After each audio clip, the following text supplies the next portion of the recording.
আজ সকালে একটু ভোরে উঠে গেলাম, কারণ কাল রাতে বন্ধুদের সাথে আড্ডা দিয়ে তাড়াতাড়ি বাসায় চলে এসেছিলাম। শরীরটা খারাপ করছিল তাই এখন ঘুম থেকে উঠে শরীরটা অনেক ভালো লাগছে। একটু পরে ঘড়ির দিকে চোখ পড়তে দেখলাম সকাল 7টা বাজে মাত্র। তাই আর কিছু না করে মোবাইলটা অন করে একটু ফেসবুকে ঢুকলাম। ঢুকে দেখি অচেনা একটা মেয়ে মেসেজ দিয়েছে। মেসেজ সিন করে অ্যান্সার দেয়নি।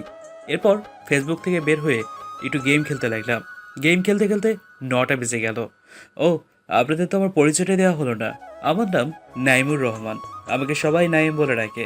আমার বাবা মা কোনো এক দুর্ঘটনায় পৃথিবী থেকে বিদায় নিয়েছে। বাবার কাছ থেকে পাওয়া কিছু সম্পদ আছে, ওইগুলো বিক্রি করে পড়াশোনা করতেছি। আর আমাদের দুটো দোকান আছে, ওই দোকানগুলো ভাড়া দিয়ে আমি দৈনিক হাত খরচের টাকা পাই। তাই আমার কোনো প্রবলেম হয় না চলতে। আমি অনার্স 3rd ইয়ারে পড়ি। আচ্ছা যাই হোক, গল্পে ফিরে আসা যাক। এরপর আর দেরি না করে তাড়াতাড়ি ফ্রেশ হয়ে কিচেনে গিয়ে রান্না করলাম, সেগুলো খেয়ে নিলাম। এরপর রেডি হয়ে নিলাম। 9:30 বাজে ঘর থেকে বের হয়েছি। এরপর রাস্তা থেকে একটা রিক্সা নিয়ে কলেজে পৌঁছে গেলাম। কলেজে গিয়ে দেখলাম সব বন্ধুরা আড্ডা দিচ্ছে। আমার বন্ধু হলো রফিক, আকাশ, রাশেদ, মিমি। এরাই আমার প্রকৃত বন্ধু। বন্ধুদের কাছে গিয়ে সবাইকে গুড মর্নিং জানালাম। আমাকেও গুড মর্নিং টু জানালো। সবাই বলল একসাথে, কিরে, কি অবস্থা তোদের? ভালো। এরপর কিছুক্ষণ বন্ধুদের সাথে আড্ডা দিচ্ছিলাম, তখন মিমি এসে বলল, হুম, চলো সবাই। হুম, চল। এরপর সবাই একসাথে ক্লাসে চলে যাই। সবাই যার যার সিটে বসে যায় আর আমিও আমার সিটে। ক্লাস শুরু হয়ে গেল আর ক্লাসে স্যার আসে। এভাবে দুটো ক্লাস চলে গেল। 3 নম্বর ক্লাস হলো ইংরেজি। আর সেই ইংরেজি স্যারকে গতকালকে আমাদের কলেজ থেকে রিটায়ার নিয়েছে। তার তো অনেক বয়স হয়ে গেছে, তাই রিটায়ারের সময় হয়ে গেছে। সবাই এই ক্লাসে খেলাধুলো করছে আর দুষ্টুমি করছে, সাথে আমিও করছি। একটু পর প্রিন্সিপাল আর তার সাথে একটা মেয়ে ক্লাসে ঢুকলো। সবাই তো ওই মেয়েটাকে দেখে পুরাই অবাক। কালো রঙের বোরকা আর আকাশি রঙের হিজাব দিয়ে মুখ ঢাকা রয়েছে, শুধু চোখ দুটো দেখা যাচ্ছে। কি সুন্দর চোখ দুটো! শুধু চোখ দুটো দেখেই সবাই হা হা করে ম্যাডামের দিকে তাকিয়ে রয়েছে। যে কেউ ক্রাশ খেতে পারে তার উপর। সবাই প্রিন্সিপালকে দেখে দাঁড়িয়ে যায়, সাথে আমিও। সবাই বসো। Okay sir. আমি ক্লাসে এসেছিলাম একটা জরুরি কথা বলতে, আর সেটা হলো তোমাদের আজ থেকে ইংলিশ ক্লাস এই ম্যাডামে করাবেন। আরও কিছু কথা বলে চলে গেলেন প্রিন্সিপাল স্যার। প্রিন্সিপাল স্যার যাওয়ার পরই সবাই এক দৃষ্টিতে হা করে ম্যাডামের দিকে তাকিয়ে রইল। আমিও, সাথে আমিও। ম্যাডামের আওয়াজে সবারই ধ্যান ভাঙল, সাথে আমারও। কিছু বুঝতে পারছে না তো? বোঝার ভান না করে বললেন, আমি আজ থেকে তোমাদের ইংলিশ ক্লাস করাবো। আর আমার নাম হলো আইরা আক্তার। আমি পড়ানোর সময় আমার ক্লাসে অমনোযোগী যেন কাউকে না দেখি। দেখলেই কিন্তু শাস্তি দেওয়া হবে, বলে দিলাম। কি রে, এটা কি বলে? আসতে না আসতেই শাস্তি দিবে বলছে? এরপর ম্যাডাম ক্লাস শুরু করলেন। এর মাঝে কিছুক্ষণ পর পর ম্যাডামের দিকে তাকাচ্ছি। দেখতে কি সুন্দর লাগছে! একটা কালো রঙের বোরকা আর আকাশি রঙের হিজাব পরানো, শুধু চোখ দুটো দেখা যাচ্ছে। তা দেখেই আমি ফিদা হয়ে গেছি। একটু পরপর ম্যাডামের দিকে তাকাচ্ছি আর বইয়ের দিকেও তাকাচ্ছি। কিছুতেই মন বসছে না পড়ায়, শুধু ম্যাডামকে দেখতে ইচ্ছে করছে। ম্যাডাম আমার দিকে তাকাতেই তা বুঝতে পেরেছে। আমিও আবার পড়ার বইয়ের দিকে তাকাই। একটু পর দিকে একজন আমাকে ডাকতেছে। মাথা উঁচু করে তাকাতে দেখলাম ম্যাডাম আমার সামনে দাঁড়িয়ে আছে। ও মা গো, খাইছে রে! এই ছেলে দাঁড়াও। জি বলেন ম্যাডাম। এই ছেলে, তোমার নাম কি? নাইম। আমি অনেকক্ষণ ধরে দেখতেছিলাম তোমার পড়ার মধ্যে কোনো মনোযোগ নেই। কই না তো, আমি তো পড়ার মধ্যে মনোযোগ দিয়ে রাখছি, পড়তেছি। ও আচ্ছা, তাই নাকি? তাহলে আমার প্রশ্নের উত্তর দাও। পৃথিবীর আদি ভাষার নাম কি? ম্যাডাম, এটা তো আমাদের ইংলিশ বইয়ের পড়া না। আমি অত শত বুঝি না। আমি যে প্রশ্ন করছি সে প্রশ্নের উত্তর দাও, না হলে বেঞ্চের উপর কান ধরে দাঁড়িয়ে থাকো। মা, বলতেছি। পৃথিবীর আদি ভাষার নাম ইন্দো ইউরোপীয়, তাই না ম্যাডাম? উত্তর সঠিক হয়েছে নাকি? হয়েছে। যদি এই প্রশ্নের উত্তর দিতে পারো তাহলে বসতে পারবে, না হলে বেঞ্চের উপর কান ধরে দাঁড়িয়ে থাকতে হবে। বলো, বাংলাদেশের আয়তন কত? বাংলাদেশের আয়তন আমি কিভাবে জানবো? আমি কি ফিতে দিয়ে বাংলাদেশটাকে মেপে দেখেছি নাকি? হ্যাঁ, বলেন। ঠাস! থাপ্পড়টা আমি খেয়েছি। মারলেন কেন? আমি আবার কি বললাম? বেশি আলতু ফালতু কথা বলতে শিখে গেছিস মনে হয়। তোরে যে প্রশ্ন করছি সেই প্রশ্নের উত্তর দে, না হলে বেঞ্চের উপর কান ধরে দাঁড়িয়ে থাক। 1,47,570 বর্গ কিলোমিটার। এবার আমি বসি, আমাকে এবার ছেড়ে দেন প্লিজ। মনে মনে ম্যাডামের 14 গোষ্ঠীকে গালি দিতে লাগলাম, তার সাথে ম্যাডামকেও। এবার বস। বেশি আজে বাজে কথা বললে এইভাবে থাপ্পড় খাবি। খাইছে রে, আজকে আসতে না আসতে মারতে শুরু করে দিল। এরা কি ম্যাডাম নাকি কোনটি ম্যাডাম? চলো বচ্চত ম্যাডাম কোথাকার। আবারও ক্লাস শুরু করলো ম্যাডাম। কিছুক্ষণ পর ম্যাডামের ক্লাস শেষ হওয়াতেই ছুটি হয়ে গেল আর ম্যাডাম চলে গেলেন। আমি ক্লাস থেকে বের হবো, তখনই আকাশ বলল, চল সবাইকে আজকে আমি নাস্তা করাবো। ওরে, আজকে সূর্য কোন দিকে উঠলো দেখি তো একটু। তুই কখনো আমাদের নাস্তা করাস নাই, আর আজ আমাদের নাস্তা করাবি? চল সবাই। এই সুযোগ হাতছাড়া করা যায় না। আজকে আকাশের পকেট পুরো খালি করে দিমু সবাই মিলে। চল সবাই। এরপর একটা ভালো রেস্টুরেন্টে গিয়ে সব বন্ধুরা মিলে আজকে আকাশের পকেট পুরো খালি করে দিলাম। সবাই খাওয়া দাওয়া শেষ করে রেস্টুরেন্ট থেকে বাইর হয়ে যায়, যার যার বাসায় চলে গেল। আমিও বাসায় চলে আসলাম। এসে একটু ফ্রেশ হয়ে দিলাম একটা ঘুম থেকে উঠে দেখলাম সন্ধ্যা হয়ে গেছে। এরপর ছাদে আসলাম। ছাদে আসতে দেখলাম বাড়িওয়ালার মেয়ে আরও কয়েকটা মেয়ের সাথে হাসাহাসি করে কথা বলছে। আমি তাদেরকে দেখে নিচে চলে আসতেই তখনই একজন আমাকে ডাকলো। মেয়েলি কণ্ঠে পেছনে ফিরে তাকাতেই বাড়িওয়ালার মেয়েরা আমাকে ডাকছে।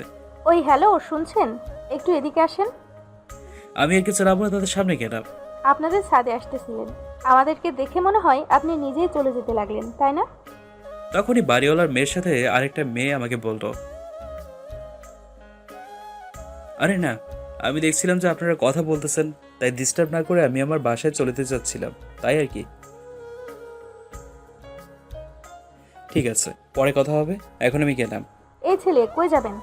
আপনি আগে আমাদের সাথে একটু আড্ডা দিয়ে তারপর বাসায় যান, কোনো প্রবলেম নাই।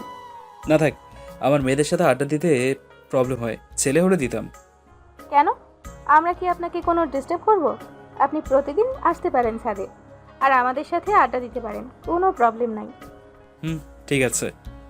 আপনার নাম কি? নাইম। তোমার? সরি, ভুল হয়ে গেছে, ভুলে তুমি বলে ফেললাম। আপনার নাম কি? ইটস ওকে, আমার নাম মিমি। আমাকে যখন তুমি করে বলছো, তাহলে আমাকে তুমি করেই বলতে হবে, না হলে কিন্তু। আচ্ছা ঠিক আছে, তুমি করে ডাকবো আপনাকে। একটা কথা জিজ্ঞাসা করব, কিছু মনে করবেন না, ঠিক আছে? বলেন। আপনার কোনো গার্লফ্রেন্ড আছে? না, কেন? তাহলে তো ভালো। মানে বুঝলাম না। না, কিছু না। আরও কতক্ষণ কথা বলবে, ওদের থেকে বিদায় নিয়ে নিজের বাসায় চলে আসলাম। বাসায় এসে নামাজ পড়ে তারপর নাস্তা করলাম। নাস্তা করে এরপর ক্লাসের পড়াগুলো দেখতে লাগলাম। 9টা বাজতে কেউ আমার দরজায় নক করছে। আমি উঠে গিয়ে দরজা খুললাম। দরজা খুলে তো আমি পুরাই অবাক। একটু আগে বাড়িওয়ালার মেয়ে মিমের সাথে কথা বলেছিস যে সেই মেয়েটা আমার দরজার সামনে দাঁড়িয়ে আছে।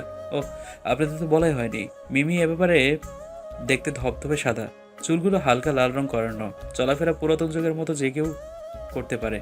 মিমিটাকে ভাবনার জগৎ থেকে ফিরে আসলাম। হাই নাইম।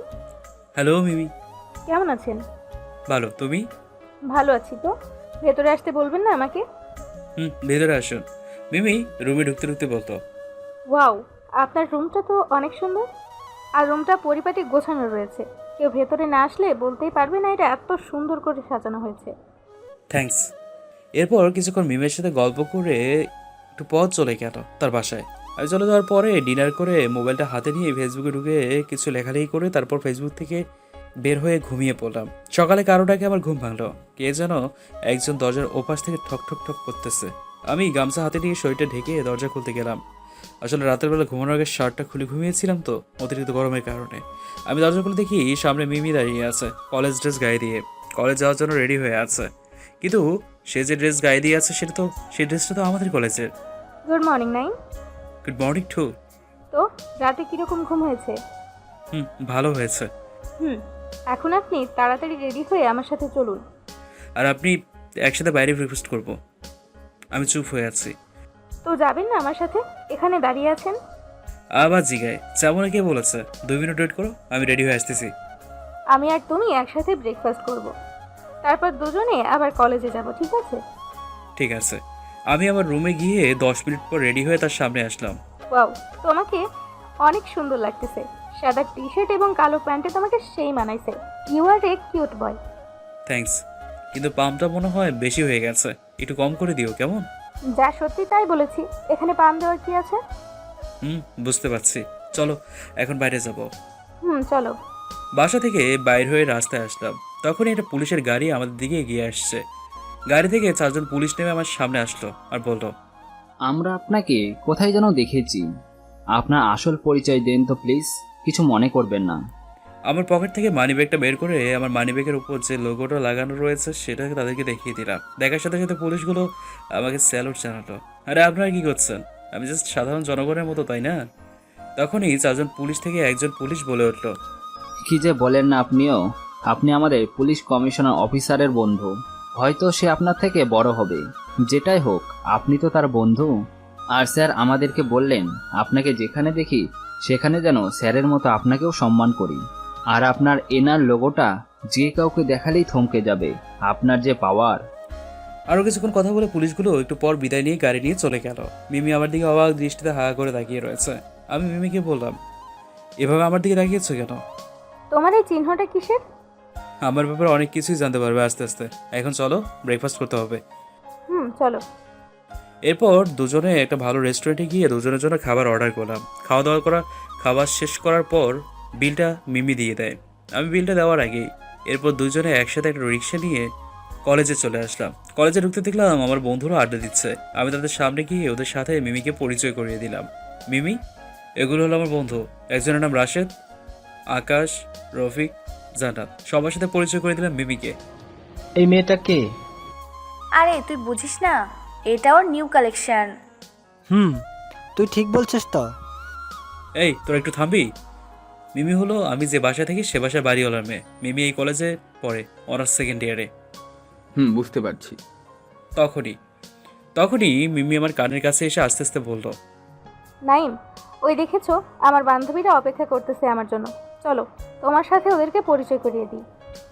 না থাক, আমি যাব না। পরে আরেকদিন তোমার বান্ধবীর সাথে পরিচয় হয়ে নেব বলে।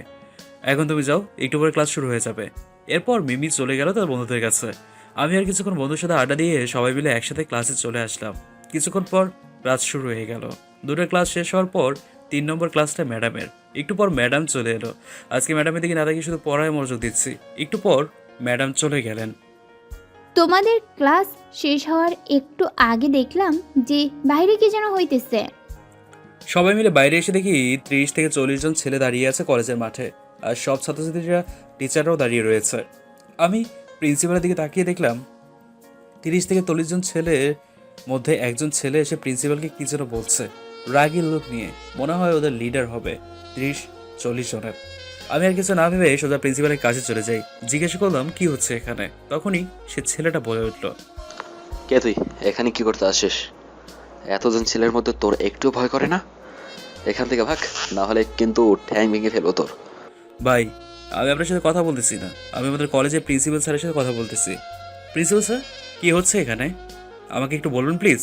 আমার সাথে এমনিতে প্রিন্সিপাল স্যারের সাথে ভালো সম্পর্ক। তখন প্রিন্সিপাল স্যার আমাকে বলতো, সেই ছেলেগুলো আমাদের কলেজে এসে সবাইকে ডিস্টার্ব করতেছে। কি বললেন? আমরা এখানে এসে আপনাকে ডিস্টার্ব করতেছি? মিথ্যা বলস কেন? আমরা তোদের কাছ থেকে 1 কোটি টাকা পাই। কলেজটা যখন তৈরি করতেছিলি তখন আমার বাবার থেকে 1 কোটি টাকা ধার নিয়েছিস। এখন 1 কোটি টাকার সুদ থেকে 1,50,000 টাকা হয়েছে। আজকে এই টাকাগুলো না দিলে আমরা এখান থেকে যাব না, আর এই কলেজের অস্তিত্বও রাখবো না। তোদেরকে আমরা অনেক টাইম দিয়েছি, তোরা এখন পর্যন্ত আমাদের অর্ধেক টাকাও পরিশোধ করতে পারিসনি। ভাই, আপনারা একটু বোঝার চেষ্টা করেন, আমাদেরকে আরেকটু সময় দিন, আমরা আপনাদের সব টাকা শোধ করে দেব। না, সেটা আর হবে না। আজ টাকা না দিলে তোদের কলেজ আজকের ভেঙে চুরমার করে দিব। প্লিজ এরকম করবেন না, এখানে অনেক ছেলেমেয়েরা ভবিষ্যৎ নিয়ে ভাবতেছে। আপনার কলেজ ভেঙে দিলে। আমি প্রিন্সিপাল স্যারকে থামিয়ে দিয়ে বললাম, ভাই, যখন আমরা বলতেছি আমাদের কিছু সময় দিন, তাহলে আমাদের একটু সময় দিন না, আমরা আপনাদের সব টাকা পরিশোধ করে দেবো। না রে, টাকা আজকেই না দিলে কিন্তু। কিন্তু কি করবে দেখি আমরা? হ্যাঁ, এ কথা বলতে ছেলেটা আমার শার্টের কলার ধরে বলল, তুই বেশি কথা বলতেছিস। তুই কে রে? তোর বাপ। আর কিছু লাগবো? এ কথা বলতে সবাই আমার দিকে হা করে তাকিয়ে আছে। কলেজের ছাত্রছাত্রী এবং শিক্ষকরা আমাকে মারতে যাবে, তখনই আমি তার হাত ধরে ফেললাম। আজ তোরে আমি মেরেই ফেলবো, দেখি তোকে বাঁচানোর জন্য কে আসে। আমি একজন সাধারণ মানুষ, আমাকে বাঁচানোর জন্য কেউ আসবে না। সো তোরা এখান থেকে চলে যা, না হলে কিন্তু। কিন্তু কি করবি? কি করব সেটা করলে দেখতে পারবি। এখন ভালোই বলে বলতেছি, এখান থেকে চলে যা, না হলে কিন্তু পরে অনেক খারাপ হবে। তখনই ছেলেটা আমাকে বলল, আজ আমি তোকে মেরেই ফেলবো, এটা তুই শিওর থাক। কিন্তু তোকে শেষবারের মতো একটা সুযোগ দিয়েছি। তোর শেষ ইচ্ছা কি মরে যাওয়ার আগে বলে যা আমাকে। কাট। তোর শেষ ইচ্ছা কি মরে যাওয়ার আগে বলে যা আমাকে, আমি তোকে সেটা পূরণ করে দেওয়ার চেষ্টা করব। হেসে হেসে বললো আমাকে, ঠিক আছে। শেষ ইচ্ছে হলো তুই আজকে আমার পা ধরে মাপ চাইবি, এটা আমার চ্যালেঞ্জ। কথাগুলো বলতে বলতে আমার পকেট থেকে ফোনটা বের করলাম।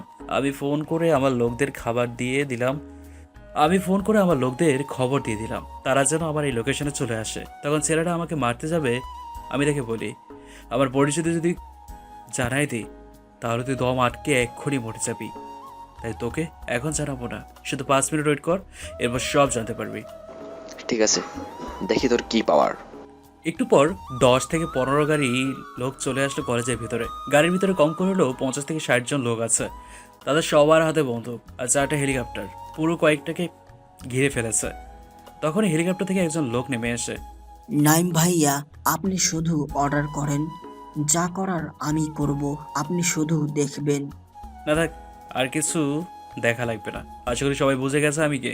সবাই আমার দিকে হাঁ করে তাকিয়ে আছে। আমার বন্ধুরাও আমার দিকে এক দৃষ্টিতে তাকিয়ে আছে। হয়তো আমাকে মনে মনে খারাপ লাগছে। আমার কি করার, নিয়তি সবাইকে সবার সাথে পরিচয় করিয়ে দিয়েছে। ভাই শুনেছেন আমি কি সেটা জানেন? তখন ছেলেটা পকেট থেকে একটা রুমাল বের করে তার মুখের ঘামগুলো মুছতে লাগলো। ভয় পেয়ে গেছে তাই। আরে ভাই, এত ভয় পাওয়ার কিছু নেই। আপনি শুধু প্রিন্সিপাল স্যারের কাছে গিয়ে মাপ চান, তাহলে আমি আপনাকে ছেড়ে দেবো। নাহলে কিন্তু থাক, সেটা বলবো না আর। ভাই আপনি কে? আপনার এত পাওয়ার, কিন্তু আপনি তো সাধারণ মানুষের মতো চলাফেরা করেন। আরে ভাই, আমি কি তোদের মতো শেষরা নাকি? হ্যাঁ, আমি পাওয়ারের অপব্যবহার করি না তোদের মতো। তখন আমি আমার পকেট থেকে আমার মানিব্যাগটি বের করে আমার মানিব্যাগের উপর লোগোটা দেখিয়ে দিলাম। এই লোগোটা দেখার পর অনেকেই থমকে যায়। অনেকজন আমাকে বলছে, ভাই আপনি এনআর গ্যাংয়ের কি হন? আমি এই গ্যাংয়ের লিডার, বুঝলা? If you think you are a bad, I am your dad. এই কথা বলতে না বলতে ওই বখাটের ছেলেটা আমার পায়ের কাছে এসে আমার পা ধরে বলতে লাগলো, নাইম ভাই, আপনি আমাকে মাফ করে দেন। আমি বুঝতে পারি নাই। আমি আর এই কলেজে কোনো দিনও আসবো না, আর কাউকে ডিস্টার্বও করবো না। চলে যাবো এখান থেকে। প্লিজ ভাই, আমাকে ক্ষমা করে দিন। তবে একটা শর্তে ক্ষমা করতে পারি। কি শর্ত? শুধু বলুন, আমি করতে রাজি আছি। এরপর ছেলেটা প্রিন্সিপাল স্যারের কাছে গিয়ে ক্ষমা চায়, তিনিও তাকে ক্ষমা করে দেন। ঠিক আছে। আমি আমার লোকদেরকে ইশারা দিয়ে বলি ছেলেটাকে টাকা দিয়ে দিতে। একটু পর আমার লোক একটা আমার কাছে এসে আমার হাতে একটা টাকার ব্যাগ ধরিয়ে দিল। এটা টাকার ব্যাগটা আমি ওই ছেলেটাকে দিয়ে বলি, ধর, তোর 1,50,000 টাকা তোকে ধরিয়ে দিলাম। আর বলতাম, এখান থেকে 2 মিনিটের মধ্যে তোরা সবাই ভাগ, না হলে কিন্তু আমার মাথা গরম হলে ওদের একটারও অস্তিত্ব রাখবো না। ছেলেগুলো চলে যাওয়ার পর আমি শেয়ার করি আমার গ্যাংয়ের লোকদেরকে, বলি তোরা এখন যা। একটু পরে সবাই চলে গেল। শুধু কলেজের ছাত্রছাত্রীরা, টিচাররা, ম্যাডামরা দাঁড়িয়ে আছে অবাক দৃষ্টিতে, আমাকে শুধু দেখছে। আর আপনারা সবাই আমার দিকে এরকম অবাক দৃষ্টিতে তাকিয়েছেন কেন? আপনারা দয়া করে আমাকে কেউ খারাপ মনে করবেন না। আমি পাওয়ারের অপব্যবহার করি না। আমি প্রিন্সিপাল স্যারের কাছে গিয়ে বললাম, স্যার আপনি কি আমাকে খারাপ দৃষ্টিতে দেখছেন নাকি ভালো দৃষ্টিতে দেখতেছেন? তুমি কি যে বলো না, আমি তোমাকে আমার ছেলে মনে করি আরও আগে থেকেই, আর আজ তোমার কারণে আমার এই কলেজটা বেঁচে গেল। নাইম, তুমি আমাকে একটু জড়িয়ে ধরো, আমাকে বাবা মনে করে। এই কথা বলতে আমার চোখের পানি চলে আসলো। আমি তাড়াতাড়ি প্রিন্সিপাল স্যারকে জড়িয়ে ধরলাম, আর প্রিন্সিপাল স্যার আমাকে জড়িয়ে ধরলেন। তিনি আমাকে বললেন যে, তুই এই কলেজের সব থেকে সেরা ছাত্র। তুই যেমন ক্লাসে ফার্স্ট বয়, তেমনই তোর কাজের দক্ষতা রয়েছে। তুই আমাকে কথা দে, তুই পড়ালেখা শেষ করে আমার এই কলেজে শিক্ষকতা করবি। ঠিক আছে, আমি কথা দিলাম, কিন্তু কোনো কিন্তু হবে না, যেটা বলছি সেটা করবে। ওকে। সবাই আমাদের কাণ্ড দেখে অবাক হয়ে দেখতেছে আমাদের দিকে। এরপর প্রিন্সিপাল স্যার সবাইকে সব কিছু বুঝিয়ে বললেন আমার আসল পরিচয় কি, কারণ প্রিন্সিপাল স্যারের সাথে আমার ভালো সম্পর্ক ছিল তাই। এরপর সবাই সবার জায়গায় চলে গেল। আমিও বাসায় যাওয়ার জন্য রওনা দিলাম। তখনই পিছন থেকে কেউ একজন আমার হাত ধরলো। আমি পিছনে তাকাতে দেখলাম মিমি দাঁড়িয়ে আছে। মিমি, কিছু বলবা? নাইম, চলো আমরা দুজনে একসাথে বাসায় যাই, তুমিও তো আমাদের বাসায় থাকো। তাহলে চলো। এরপর আমরা দুজন কথা বলতে বলতে হাঁটতে হাঁটতে দুজনে বাসায় চলে আসলাম। আমি আমার বাসায় চলে আসি আর মিমি তার বাসায় চলে যায়। মানে একই ফ্ল্যাট, রুম আলাদা। এরপর আমি আমার রুমে গিয়ে ফ্রেশ হয়ে এরপর খাওয়া দাওয়া শেষ করে একটা ঘুম দিলাম মনের শান্তিতে। ঘুম থেকে উঠি একটু বাসার ছাদে গেলাম। তখনই মিমি আর মিমির বান্ধবীদের দেখতে পাই। তাদের সাথে একটু কথা বলে আমি আমার রুমে চলে আসি। এরপর হালকা একটু নাস্তা করে পড়তে বসলাম। তখনই মিমি আসলো। মিমির সাথে একটু গল্প করে মিমি তার বাসায় চলে গেল। আমি আমার ফোনটা হাতে নিয়ে ফেসবুকে ঢুকে গল্প লিখতে লাগলাম। আমি প্রায় মাঝে মাঝে গল্প লিখি, তাই একটু লেখালেখি করি বেশি। এরপর গল্পটা লেখা শেষ করে ডিনার করে একটা মনের শান্তিতে ঘুম দিলাম। আহা, মনের শান্তি ঘুম তাই না? ঘুমের মধ্যে কত রং বেরঙের স্বপ্ন দেখতেছি। আহা, যদি সত্যি হতো তাহলে কতই না ভালো হতো। সকালে ঘুম থেকে উঠে দেখি 8টা বেজে গেছে। ঘুম থেকে উঠে একটু ফ্রেশ হয়ে সকালে ব্রেকফাস্টটা করলাম। ব্রেকফাস্ট করতে করতে 9টা বেজে গেল। কলেজে যাওয়ার জন্য রেডি হয়ে কলেজে রওনা দিলাম। কলেজে গিয়ে দেখি এখনও কেউ আসেনি। তাই আমি আমাদের আগের আড্ডাখানায় বসে ফোনে গেম খেলতে লাগলাম। একটু পর দেখি জান্নাত এসেছে। কি রে দোস্ত, কেমন আছো? আমি তো ভালো আছি, তোর কি অবস্থা? ভালো। কিছুক্ষণ জানার সাথে একটু গল্প করলাম। গল্প করতে করতে আর বাকি বন্ধুরা সবাই চলে আসলো। তাদের সাথে একটু গল্প করে ক্লাসে চলে গেলাম। ক্লাসে গিয়ে দেখি এখনো স্যার আসেনি। স্যার একটু পরে আসবে মনে হয়। তাই বন্ধুদের সাথে ক্লাসে বসে একটু গল্প করলাম। গল্প করতে করতে স্যার চলে আসলো। এরপর স্যারকে সবাই গুড মর্নিং জানাই। স্যারও আমাদেরকে গুড মর্নিং জানায়। এরপর স্যারের মতো করে ক্লাস করে চলে যায়। এরকম করতে করতে দুটোর ক্লাস চলে গেল। এখন আয়রা ম্যাডামের ক্লাস। কিছুক্ষণ পর ম্যাডাম ক্লাস করার জন্য আমাদের ক্লাসে চলে আসলো। ম্যাডামকে আজকে দেখতে আরও সুন্দর লাগছে। তার প্রতি আবারও ক্রাশ খেয়েছি। কালো বোরকা গোলাপি হিজাব দিয়ে মুখটা ঢাকা রয়েছে, শুধু চোখ দুটো দেখা যাচ্ছে। ওই চোখ দুটো দেখে আমি আবারও ক্রাশ খেয়েছি। আমি ম্যাডামের উপর ক্রাশ খেতে খেতে ক্রাশের রাজ্যে রাজা হয়ে গেলাম। আচ্ছা থাক, আর আমার আর রাজা হওয়ার শখ নেই। এরপর ম্যাডামের মতো করেই ক্লাস করতে শুরু করলো। আমি শুধু ম্যাডামকে আর চোখে দেখতেছি। একটু পর পর ম্যাডাম, আশা করি তা বুঝতে পারছে এটা ম্যাডামের চোখে এড়িয়ে যায়নি। একটু পর ম্যাডামের ডাকে আমার ধ্যান ভাঙলো। আমি দেখাতে দেখি ম্যাডাম আমার সামনে। Hello madam. আরে তোর হ্যালো তোর কাছে রাখ, দাঁড়া বলছি। আমিও দাঁড়িয়ে গেলাম ম্যাডামের কথা মতো। আজকে তোকে কিছু প্রশ্ন করব, যদি উত্তর দিতে না পারিস তাহলে আজকে তোর খবর আছে। ম্যাডাম, কোনো সমস্যা নেই, কিন্তু আমি আপনার সব প্রশ্ন উত্তর দেবো, কিন্তু এখন তো আমাকে এক জায়গায় যেতে হবে। তুই ক্লাস না করে আবার কোন জায়গায় যাবি?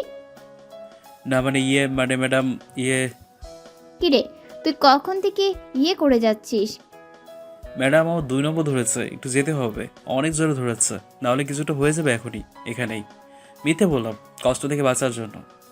আচ্ছা ঠিক আছে, তুই এখন ওয়াশরুমে যা, তাড়াতাড়ি আসবি কিন্তু। তোকে প্রশ্ন করার জন্য আমি অপেক্ষায় রইলাম। আচ্ছা ঠিক আছে, আমারে আর খুঁজে পাবেন না, আজকে গেলাম, বাই। মনে মনে বললাম। আমি গেলাম ওয়াশরুমে গিয়ে ইয়েটাই করে ওয়াশরুমে বসে ফোন টিপতে লাগলাম। আজকে আর ক্লাসে যাবো না, ফোনে গেম খেলতে লাগলাম। একটু পরে দেখি ম্যাডামের ক্লাস শেষ, শুধু ম্যাডাম ক্লাস থেকে বাইর হওয়ার অপেক্ষায় আছে। একটু পর ম্যাডাম ক্লাস থেকে বাইর হয়ে অফিসে চলে যায়। আমিও চুপি চুপি ক্লাসে গিয়ে দিলাম একটা দৌড়। কেউ একজন আমাকে পেছন থেকে ধরে রেখেছে আমার হাতটা। পিছন ফিরে দেখি একটা মেয়ে আমার হাতটা ধরে রেখেছে। আমি তো অবাক, এই মেয়েটাকে। হ্যালো, কি আপনি আমার হাতটা ধরান কেন? আমার নাম সামান্তা, আপনার নাম? নাইম। তো এখন কিছু বলবেন? মেয়েটা দেখতে খুব সুন্দর, যে কেউ দেখে ক্রাশ খেতে পারেন। একটু ভাব নিয়ে বললাম। আপনাকে আমি যেই দিন দেখেছিলাম সেই দিনই আপনাকে আমার ভালো লেগে যায়। আমি আপনাকে ভালোবাসি। আমার মাথার উপর আকাশ ভেঙে বলে, মেয়েটা কি বলে? হ্যাঁ, আমি চুপ করে আছি। কি হলো, কিছু বলবেন না? আমি তাকে কিছু বলতে যাব, তখনই ঠাস ঠাস করে দুটো চর আওয়াজ হলো। দুটো চর আমি খেয়েছি, আর সেগুলো ম্যাডাম মেরেছে আমাকে। কিরে, তুই আজকে ক্লাসে আসলি না কেন? আমার প্রশ্নের ভয়ে? থাক, তোর কিছু বলার দরকার নেই, তোরে আমি পরে দেখতেছি। এবার ম্যাডাম পিছনে ঘুরে সামান্তার দিকে ফিরল। সামান্তা ভয়ে চুপ হয়ে আছে। কিরে সামান্তা, তোর কি চর খাওয়ার ইচ্ছে হয়েছে? আর কোনোদিন যদি তুই এই ছেলের সাথে কথা বলিস, তোর খবর আছে। সামান্তা ম্যাডামের ধমকে ভয়ে পিছন দিকে দৌড় দিল। আমি ভয়ে পিছন দিকে আস্তে আস্তে হাঁটতে লাগলাম। তখনই ম্যাডাম পিছন থেকে বলতে লাগলো, এই দাঁড়া। জি, আমাকে বলছেন ম্যাডাম? না জানা ভান করে বললাম। তোরে বলতেছি। আমি ম্যাডামের সামনে গিয়ে দাঁড়ালাম। এই, তোর নাম কি জানি? নাইম। কেন? কেন সেটা পরে জানলেও হবে। এখন থেকে তুই এই সামান্তা মেয়েটার সাথে কথা বলবি না। কেন ম্যাডাম, কি হয়েছে? আমি শান্তার সাথে কথা বললে আপনার সমস্যা কোথায়? তখনই ঠাস ঠাস করে দুটো চর মারলো আমাকে। ম্যাডামের চোখগুলো পুরো লাল হয়ে গেছে আর পুরো রেগে আছে আমার উপর মনে হয়। মানেন কেন? গালে হাত দিয়ে বললাম। মার্সি, বেশ করেছি। এখন থেকে এই সামান্তা মেয়ের সাথে আর কথা বলবে না। যদি বলিস তাহলে বছরে কয়দিন তোকে তা ভালো করে বুঝিয়ে দেব। বছরে 365 দিন, সেটা আমি ভালো করেই জানি, আপনি আমাকে বুঝিয়ে দেওয়া লাগবে না। তখনই ম্যাডাম আমার কলার ধরে বলতে লাগলো, যেটা বলছি সেটা করবে, না হলে প্রিন্সিপাল স্যারকে বলে তোকে কলেজ থেকে বের করে দিব। আমার এবার কিছুটা ভয় লাগছে। আচ্ছা ঠিক আছে, আমি ওই মেয়ের সাথে আর কথা বলবো না। আমি এই কথা বলি পিছন দিকে হাঁটতে লাগলাম বাসায় যাওয়ার জন্য। বাসায় গিয়ে একটু ফ্রেশ হয়ে রান্না করলাম, রান্না করে খাবারগুলো খেয়ে নিলাম। খাওয়া শেষ করে নিজের রুমে গিয়ে একটু রেস্ট করতে লাগলাম। ভাবতে লাগলাম ম্যাডাম কেন আমার সাথে এরকম করতেছে। এরপর কিছুক্ষণ ফোনটা হাতে নিয়ে একটি গেমস খেলতে লাগলাম। গেমস খেলতে খেলতে আসরে আজান দিয়ে দিল। এরপর আমি বন্ধুদের কল দিলাম, সবাইকে বললাম দিঘির পাড়ে আসতে। সবাই আসলো, শুধু আমার আসার বাকি ছিল। একটু পর আমিও দিঘির পাড়ে চলে আসলাম। এই তো ভালো আছি, তোদের কি অবস্থা? সবাই একসাথে বললো এই তো। এরপর কিছুক্ষণ পর বন্ধুদের সাথে আড্ডা দিয়ে বাসায় চলে আসলাম। বাসায় ফিরে এসে রান্না করতে লাগলাম। রান্না করে ওইগুলো খাই নেই। খাওয়া শেষ করে রুমে গিয়ে আজকের পড়াগুলো করতে লাগলাম। একটু পর আমার ফোনটা হাতে নিয়ে ফেসবুকে ঢুকলাম। ফেসবুকে গল্প লিখলাম। আমি ফেসবুকে গল্প লেখালেখি করি। এরপর একটু পর ঘুমিয়ে গেলাম। ঘুম থেকে উঠে ফ্রেশ হয়ে সকালে নাস্তা খেয়ে কলেজে যাওয়ার জন্য রেডি হলাম। কলেজে গিয়ে দেখি ওই যে আমার বন্ধুরা আড্ডা দিচ্ছে, আমিও তাদের কাছে গেলাম। কিরে, কি অবস্থা তোর? ভালো, তোদের কি অবস্থা? এই তো মোটামুটি ভালো আছি। রফিক, রাশেদ, আকাশ, জান্নাত সবাই একসাথে বললো। এরপর কিছুক্ষণ তাদের সাথে আড্ডা দিয়ে ক্লাসে চলে আসলাম। ক্লাসে এসে কিছুক্ষণ পর ক্লাস শুরু হয়ে গেল।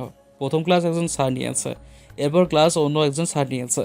এরপর 3 নম্বর ক্লাস ম্যাডামের। কিছুক্ষণ পর 3 নম্বর ক্লাস শুরু হলো। তখন ম্যাডাম ক্লাসে আসলো, তার সাথে প্রিন্সিপাল স্যারও আসলো। আমি তো প্রিন্সিপাল স্যারকে দেখে ভয়ে কাঁপতেছি। কিন্তু ম্যাডাম আবার কিছু প্রিন্সিপাল স্যারকে বলে দেয়নি তো? বলে দিলে তো আমার প্রেস্টিজ পাংচার হয়ে যাবে।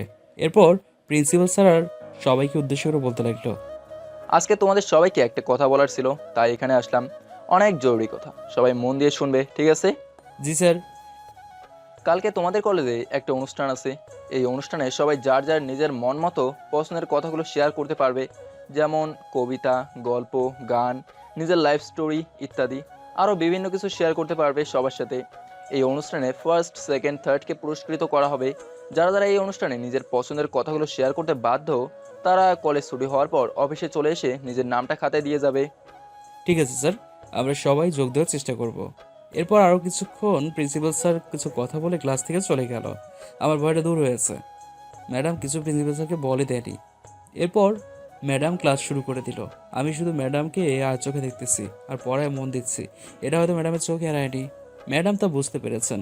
আমার দিকে কয়েকবার রাগের লোক নিয়ে তাকিয়েছে। কিছুক্ষণ পর ম্যাডামের ক্লাস শেষ হয়, ম্যাডাম ক্লাস থেকে চলে গেল। এরপর যারা যারা অনুষ্ঠানে যোগ দিবে তারা সবাই একসাথে হয়ে অফিসে গেল। আমি যেতে চাচ্ছিলাম না, আমাকে বন্ধুরা সবাই মিলে জোর করে টানতে টানতে অফিসে নিয়ে যায়। সবার মতো আমিও খাতায় নাম দিই। আমি প্রিন্সিপাল স্যারকে বললাম আমাদের সবার লাস্টে স্টেজে ডাকার জন্য। ঠিক আছে, তুমি যা বলো তাই হবে।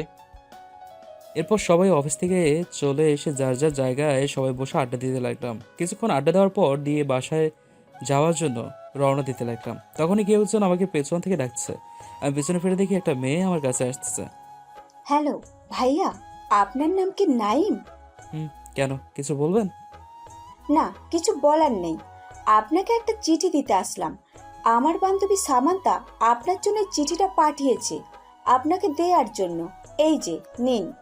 আমি কিছু বলার আগে মেয়েটা দৌড়ে কোথায় যেন চলে গেল। আমি চিঠিটা খুলতে যাবো, তখনই কেউ একজন আমার কান ধরে টানছে। আমি তাকাতে দেখি পুরো অবাক, আমাদের আয়রা ম্যাডাম আমার সামনে দাঁড়িয়ে আছে। এই সে খাইছে রে। ম্যাডাম এখানে কেন? আস্তে আস্তে বললাম। কিরে, তোর হাতে ওটা কি? ওই কিছু না তো। এই কথা বলে আমার হাতটা পিছনে নিয়ে লুকিয়ে ফেললাম, কিন্তু শেষ রক্ষার হলো না। তোর হাতে কি আছে ওটা দিবি, নাকি এখন দুইটা দিব? চিঠিটা ম্যাডামের হাতে দিয়ে দিই। আমি নিজেও জানি না চিঠির মধ্যে কি লেখা আছে।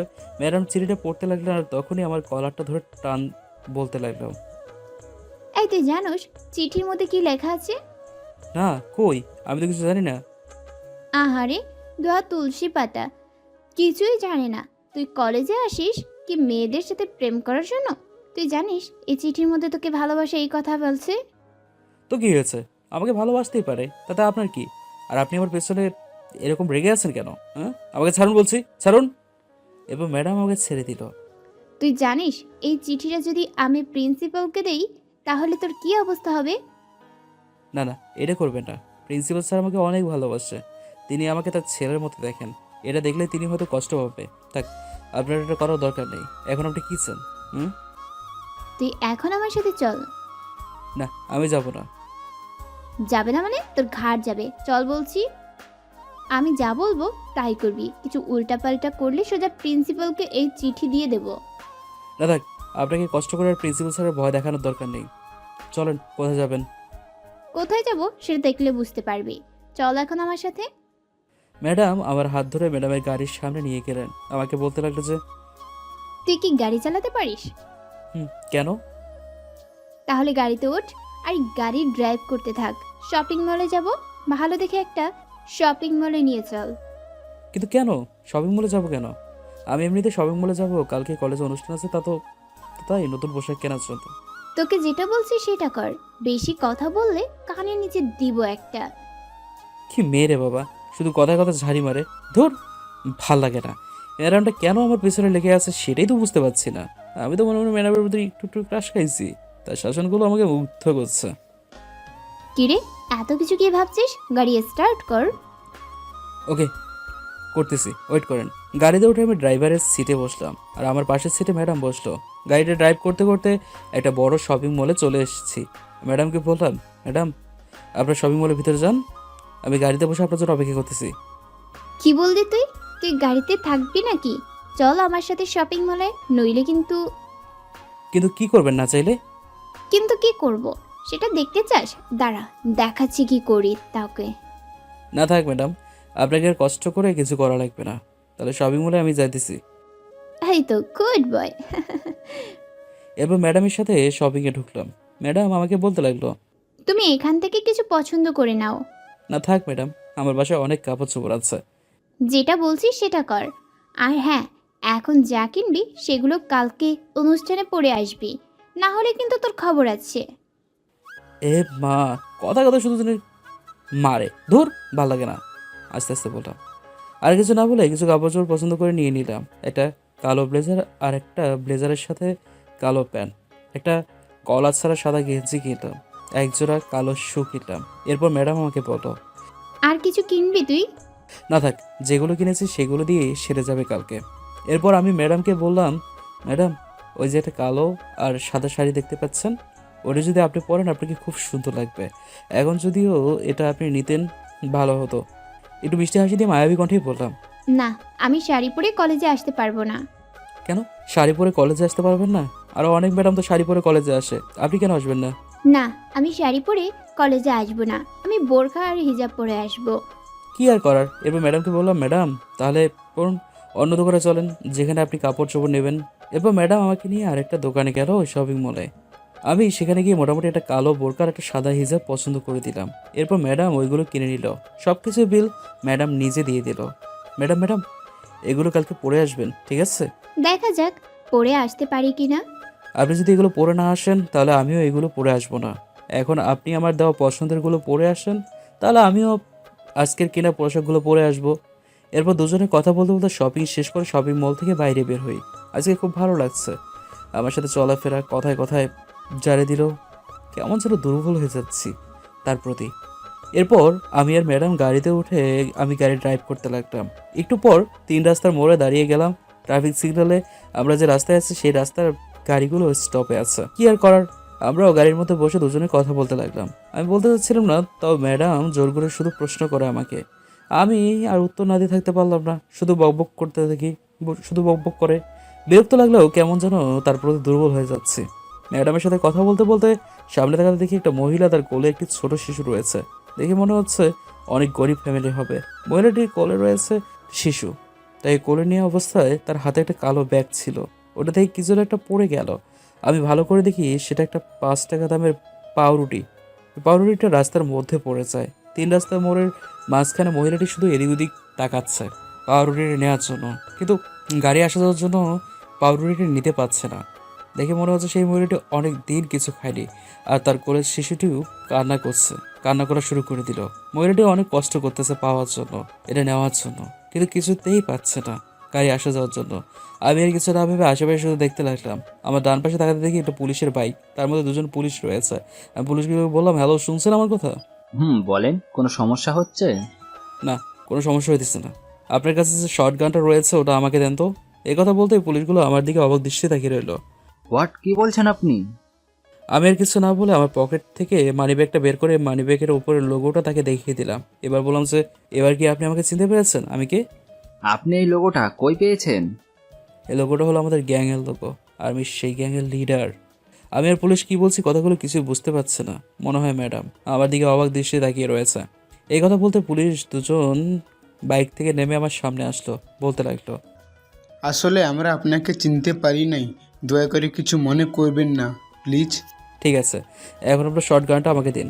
এবার পুলিশটা তার গানটা আমাকে দিল। আমি তা নিয়ে গাড়ির ভিতরে নিলাম। তাকে বললাম 10 মিনিট পরে দিয়ে দেবো। আরে থাক ভাই, আপনার গানটা না দিলে সমস্যা নাই, আপনার প্রয়োজনে গানটা আপনার কাছে রেখে দিন। না থাক, 10 মিনিট পরে বলছি, আপনাকে দিয়ে দেবো। আপনি এখানে একটু ওয়েট করেন, ঠিক আছে? এরপর আমি গাড়ি স্টার্ট করে দিলাম। আমার গাড়ি স্টার্ট করা দেখে পুলিশগুলো একটু অবাক হলো, কারণ ট্রাফিক সিগন্যাল অবস্থায় আমি গাড়ি স্টার্ট করে দিলাম। আমি গাড়ি স্টার্ট করে ওই মোড়ের সামনে গেলাম। 3বার রাস্তার পরে গাড়ি ব্রেক করি। ব্রেক করার সাথে সাথে আশেপাশে সব গাড়িগুলো থেমে যায়। কিছু গাড়ি হালকা একটা গাড়ির সাথে ধাক্কা খায়, তেমন কিছু হয়নি। মহিলাটি এখনও দাঁড়িয়ে আছে, আমার গাড়ি কর্মকাণ্ড দেখে। সবাই গাড়ি থেকে বাইরে গাড়ির সামনে চেঁচামেচি শুরু করে দেয়। অনেকেই আমাকে গালি দিতে শুরু করে। অনেকজন আমার 14 গোষ্ঠী উদ্ধার করে ফেলছে। আমি কিছু না বলে আমার যে হাতে গুলি ছিল ওইটা নিয়ে আমার হাতটা গাড়ির বাইরে বের করে সবাইকে গুলিটা দেখিয়ে দিলাম। গানটা দেখার সাথে সাথে সবাই যে যার জায়গায় বসে গেল। কিছু লোক পালাতে লাগলো। আমি আর কিছু না বলে গানটা নিজের কাছে রেখে গাড়ি থেকে বাইরে হয়ে ওই মহিলাটির সামনে গেলাম। মহিলাটি এখনও দাঁড়িয়ে আছে, তার কোলে এখনও ছেলেটি আছে, আর পাউরুটির রাস্তার মধ্যে পড়ে আছে। আমি গিয়ে পাউরুটিটার সামনে গেলাম। আমার যাওয়া দেখে ওই মহিলাটি আমার সামনে আসলো আর আমার সামনে বসলো। আমি পাউরুটিটা হাতে নিয়ে পরিষ্কার করতে লাগলাম, আর ওই মহিলাটিকে বলতে লাগলাম, আপনি কি জানেন আপনার পাউরুটিটা আমাকে অতীতের কিছু কথা মনে করিয়ে দিয়েছে, যেগুলো আমি এখন বলতে যাচ্ছি। আমি 8 দিন কাজ করে একটা পাউরুটি কিনতে পারতাম। খালি পেটে আপনি পাউরুটিটা রাস্তার মধ্যে পড়ে যাওয়া ওই পাউরুটিটা নেওয়ার জন্য কত কষ্ট করতেছেন সেটা আমি বুঝতে পারছি। আপনার এই পাউরুটিটা অনেক কষ্টে পেয়েছেন, ওইটা দেখে বোঝা যাচ্ছে। কিন্তু কি জানেন, এ দুনিয়ায় কারোর জন্য দাঁড়িয়ে থাকে না। দুনিয়ার সাথে আপনাকেও দৌড় দিতে হবে দুনিয়াকে ধরার জন্য। যেদিন দুনিয়াকে ধরতে পারবেন সেদিন আপনি সাফল্য অর্জন করতে পারবেন, সেদিন আপনার কষ্ট দূর হবে। কারণ দুনিয়া কারোর জন্য দাঁড়িয়ে থাকে না, দাঁড়িয়ে থাকে মানুষ, আর সেটার কারণে মানুষ এখন এত কষ্ট করতেছে। আমি পাউরুটিটা পরিষ্কার করে মহিলাটার দিকে হাত বাড়িয়ে দিলাম। মহিলাটি একবার পাউরুটিটার দিকে তাকায়, আরেকবার আশেপাশের মানুষজনের তাকায়, কারণ আশেপাশের মানুষ অনেক জমে গেছে। আমাদের কর্মকাণ্ড দেখে অবাক হচ্ছে। আমি আবার মহিলাটিকে বলতে লাগলাম, আশেপাশের মানুষের দিকে তাকাই কোনো লাভ নেই, কারণ আপনার মতো সৎ মানুষ এখনও আশেপাশে কম আছে। আশেপাশের মানুষদের দিকে না তাকিয়ে থেকে নিজেই সাফল্যের দিকে হাঁটতে থাকেন, তাহলে সেটাই যে লাভ হবে। মানুষকে ভয় পাওয়ার কোনো দরকার নেই, কারণ এই বাংলাদেশের ডন আমি, এনার কেউ আপনার প্রতি আঙ্গুল তোলার সাহস পাবে না। এরপর মহিলাটি আমার কাছ থেকে পাউরুটি টেনে নিল। পাউরুটিটা নেওয়ার পর দেখলাম যে মহিলাটি অনেক খুশি, কারণ তার পাউরুটিটা তার কাছে ফিরে এসছে। এরপর আমি দাঁড়িয়ে গেলাম, আমার সাথে আছে মহিলাটি দাঁড়িয়ে গেল। এরপর আমি আমার পকেট থেকে 5,000 টাকা বের করে মহিলাটিকে দিলাম। মহিলাটি খুশি হয়ে বলতে লাগলো, আপনাদের মতো মানুষ যদি আমাদের বাংলাদেশের গরিব মানুষদেরকে একটু সাহায্য করত, তাহলে আমাদের এই দেশে আর গরিব থাকতো না। চোখ দিয়ে পানি পড়তে বলতে লাগলো, আপনার কথা সত্যি, কিন্তু আমার দেশে তো এরকম মানুষ খুবই কম রয়েছে। কি আর করা, মানুষের মতো মানুষ হতে বলতে কিছু নাই, শুধু নিজের স্বার্থটাই চিনতে পারে, অন্য কিছুটা চিনতে পারে না। তারাও তো আর পাবে না। আজ আমাদের দেশে ঘুরে আসে বলেই তো আমাদেরকে সবাই ধনী বলে, আমাদেরকে মানুষ সম্মান করে। গরিব আছে বলে তো ধনীর এত সম্মান। ঠিক বলছেন। ঠিক আছে, এখন তাহলে আমি গেলাম, বাই। এরপর মহিলাটাকে বিদায় জানিয়ে চলে আসলাম গাড়িতে বসে গাড়িটা পিছনে নিয়ে গেলাম আবার আগের জায়গায়। আবার আগের মতো চলতে লাগলো গাড়িগুলো ট্রাফিক সিগন্যালে। আমার দিকে ম্যাডাম অবাক দৃষ্টি তাকিয়ে আছে। আমি ম্যাডামকে বললাম, ম্যাডাম এভাবে তাকিয়ে থাকবেন না, নাহলে প্রেমে পড়ে যাবেন। ম্যাডাম এই কথা শুনে কিছুটা লজ্জা পেয়ে গেল। তার চোখ দুটো দেখে বোঝা যাচ্ছে, মুখটা তো দেখতে পাচ্ছি না, চোখ দুটো দিয়ে সব কিছুই বোঝা যায়। প্রেমে তো অলরেডি পড়ে গেছি তোমার প্রতি। কি বললেন? কই কিছু না তো। এবার কিছু না বলে আমার হাতে গুলিটা পুলিশটিকে দিয়ে দিলাম। পুলিশটি গুলিটা নিয়ে গেল। তারপর আবারও গাড়ি স্টার্ট করে বাসায় চলে আসলাম। বাসায় চলে এসে গাড়ি থেকে বাইরে বাসায় যেতে লাগলাম। আমি আমার শপিং করার জিনিসগুলো নিয়ে বাসায় ঢুকতে যাব, তখনই ম্যাডাম আমাকে আবার ডাক দিল। আমি পিছন ফিরে তাকাতেই বলতো, নাইস টু মিট ইউ। তোমার সাথে কথা বলে আমার অনেক ভালো লাগলো। কালকে দেখা হবে কলেজে। ঠিক আছে ম্যাডাম। এরপর আমি বাসায় চলে আসলাম। ম্যাডামের বাসায় চলে যাব। বাসায় চলে এসেছি, খাওয়া দাওয়া করে শান্তিতে ঘুমটা দিয়ে দিই। সকালে তাড়াতাড়ি উঠে কলেজ যাওয়ার জন্য ফ্রেশ হয়ে কালকে শপিং করার জিনিসগুলো পড়তে লাগলাম। সবগুলো পরে কলেজ যাওয়ার জন্য রওনা দিলাম। অবশেষে কলেজে চলে আসলাম। কলেজে ঢোকার পর তখনই দেখলাম সবাই আমার দিকে হা করে তাকিয়ে আছে। মনে মনে বলতে লাগলাম, হিমা কি হয়েছে আবার আমার? সবাই আমার দিকে ভূত দেখার মতো তাকিয়ে আছে কেন? তখন পেছন থেকে আকাশ ডাক দিল আমাকে, তার সাথে রফিক, রাশেদ, জান্নাত এরাও ছিল। আমি তাদের কাছে গিয়ে বলি, কিরে আজকে সবাই আমাদেরকে এভাবে অবাক দৃষ্টি তাকিয়েছিস কেন? হ্যাঁ? তখন রাশেদ বলে, কি মামা, তুই তো টাস্কি লাগাই দিছিস সবাই রে, তোকে তো আজকে সেই লাগতেছে। আর বলিস না, আমার গায়ে যে পোশাকগুলো দেখছিস এগুলো আমাদের এই কলেজের আয়রা ম্যাডাম দিয়ে কিনে দিয়েছে জোর করে। মামা তুই তাহলে টেম্পু চালাতে আসিস? নাইম, তোর কয়টা লাগে বল তো ম্যাডামের সাথে করতেছো? আমাদের মামাই কলেজের ক্রাশ, এ কথাটা আকাশ বললো। আর আজকে তো তোরা সেই লাগতেছে এটাও বললো। বন্ধুরা সবাই একসাথে বললো। আমি তখন বললাম, এরে তোরা একটু থামবি, এত পাম মারাস কেন তোরা? হ্যাঁ, আজকে কি সবাই পামের মেশিন নিয়ে বসছিস নাকি? আর আমার এখানে পাম দিতেছস? হ্যাঁ, তোরা তো আজকে অনেক হ্যান্ডসামভাবে সাজিয়েছে। আজকে কলেজে অনুষ্ঠান আছে, তাই একটু নতুন পোশাক পরে আসলাম আর কি। হ্যাঁ, হালকা রেগে গিয়ে বললাম। তাদের সাথে একটু কথা বলায় তারা সবাই ক্যান্টিনে চলে যাবে বলছে। আমি তাদের সাথে ক্যান্টিনে যাব, কিন্তু শেষ রক্ষা হলো না। পেছন থেকে সামান্থা ডাক দিল। আমি আমার বন্ধুদেরকে বললাম, তোরা ক্যান্টিনে যা, আমি একটু পরে আসতেছি। এরপর চুলগুলো ক্যান্টিনে চলে গেল। আমি সামান্থার কাছে গেলাম। বলো কি হয়েছে, ডাকছো কেন? তোমাকে না আজ অনেক কিউট লাগতেছে। ধন্যবাদ। আর কিছু বলার আছে? আরে রাগ করছো কেন? চলো একটু বসে কথা বলি। না থাক, যা বলো আর এখানে বলো। বন্ধুরা ওয়েট করতেছে ক্যান্টিনে। কথাগুলো বলতে লাগলাম। বলতে বলতেই কোত্থেকে যেন ম্যাডাম আমাদের সামনে এসে হাজির হলো। আজকে ম্যাডাম সেই লাগতেছে। কালকে যে পোশাকগুলো কিনে দিয়েছিলাম ওইগুলো পরে আসছে। কালো বোরকার সাদা জিনিস দিয়ে মুখ ঢাকা আছে, শুধু চোখগুলো দেখা যাচ্ছে। ম্যাডামকে দেখে হা করে তাকিয়ে আছি। তখন ম্যাডাম বলতে লাগলো, কিরে নাইম, তুই আজকে সামান্তার সাথে কথা বলতেছিস? তোকে আমি কালকে মানা করছিলাম না? আরে আমি কথা বলতে চাইনি, সামান্তা আমাকে ডাক দিয়েছে কথা বলার জন্য। হইছে, অজুহাত দেওয়া লাগবো না, তোরে পরে দেখতেছি আমি। এরপর সামান্তাকে বলতে লাগলো, ম্যাডাম এই সামান্তা, তোকে যদি আর নাইমের সাথে দেখি তাহলে তোর খবর আছে। কলেজে কি আসিস প্রেম করার জন্য নাকি পড়ালেখা করার জন্য? আর যদি তোকে ওর সাথে দেখি তাহলে তোর নামে প্রিন্সিপাল স্যারের কাছে বিচার দেব। কিছুক্ষণ পর সামান্তা চলে গেল। সামান্তার চোখে স্পষ্ট পানি দেখতে পেলাম। কান্না করতে করতে চলে গেল। এরপর ম্যাডাম আমাকে আমার কলার ধরে একটা গাছের আড়ালে নিয়ে গেল। গাছের আড়ালে নিয়ে গিয়ে একটা গাছের সাথে ধাক্কা মেরে দিল। আমি গাছের সাথে ধাক্কা খেয়ে চোখ বন্ধ করে ফেললাম। তখনই ম্যাডাম আমার ডান গালে একটা চুমু এঁকে দিল। আমি চোখ খুলে ম্যাডামকে সামনে দেখতে পেলাম। ম্যাডামের চোখে অনেক খুশি দেখতেছি। ম্যাডাম আপনি এটা কী করলেন? হ্যাঁ, একটু রাগে দৃষ্টিতে বললাম। ম্যাডাম কি হয়েছে, কিছু বলছে না কেন? আমার প্রশ্ন উত্তর দিন। ম্যাডাম আবার কলার ধরে বলতে লাগলো, ওই তোকে না মানা করছি তুই সামান্তার সাথে কথা বলবি না, তারপরেও তুই কেন ওর সাথে কথা বলতে চাইছিস? আমি যদি সামান্তার সাথে কথা বলি তো আপনার কি? তোমার কি ওই দিনের চিঠিটার কথা মনে আছে? ওইটা সোজা প্রিন্সিপালের কাছে দিয়ে দেব, তখন দেখবে আমি কে। আচ্ছা, আমি বুঝলাম না আপনি কেন আমাকে এইরকম ব্ল্যাকমেল করতেছেন। আমি কি আপনার কোনো পাকা ধানে মই দিয়ে দিয়েছি? সেটা তুমি বুঝবে না, আমি যেটা বলছি সেটা করবে। তুমি সামান্তা মেয়েটার সাথে আর কথা বলবে না। কি মেয়ে রে বাবা, কোনো সময় তুই কোনো সময় তুমি করে ডাকি, কিছুই বুঝি না। মনে মনে বললাম, ঠিক আছে আপনি এখন যান, আমার এখানে একটু কাজ আছে। তোমার কি কাজ আছে সেটা আমি ভালো করেই জানি। তুমি আমাকে তাড়িয়ে দিতে চাচ্ছ? আমার সাথে এখন কলেজের ভিতরে চলো, সেখানে অনুষ্ঠান হইতেছে।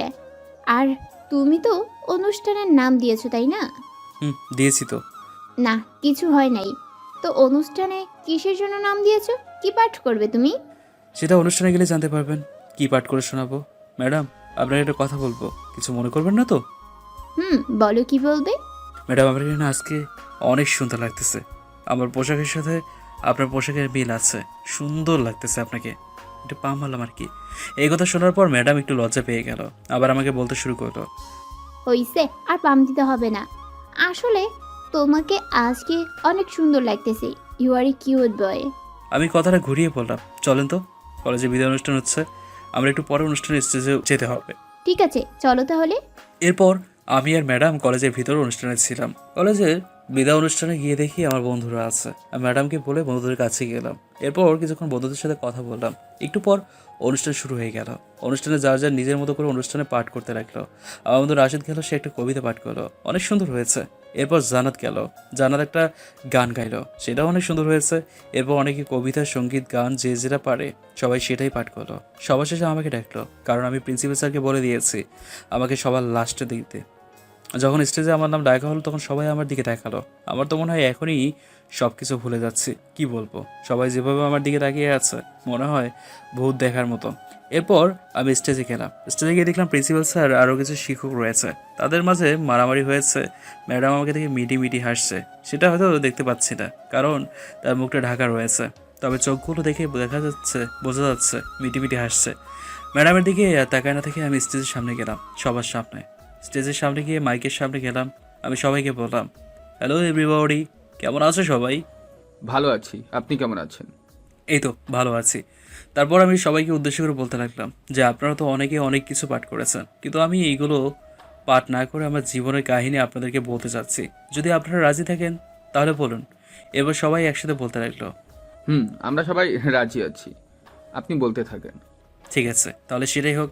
এরপর আমি আমার জীবন কাহিনী বলতে লাগলাম। আমার যখন 7 বছর বয়স চলছে তখন আমি আমার বাবাকে হারাই। আমার বাবা তখন পৃথিবী থেকে বিদায় নিয়ে নেয়।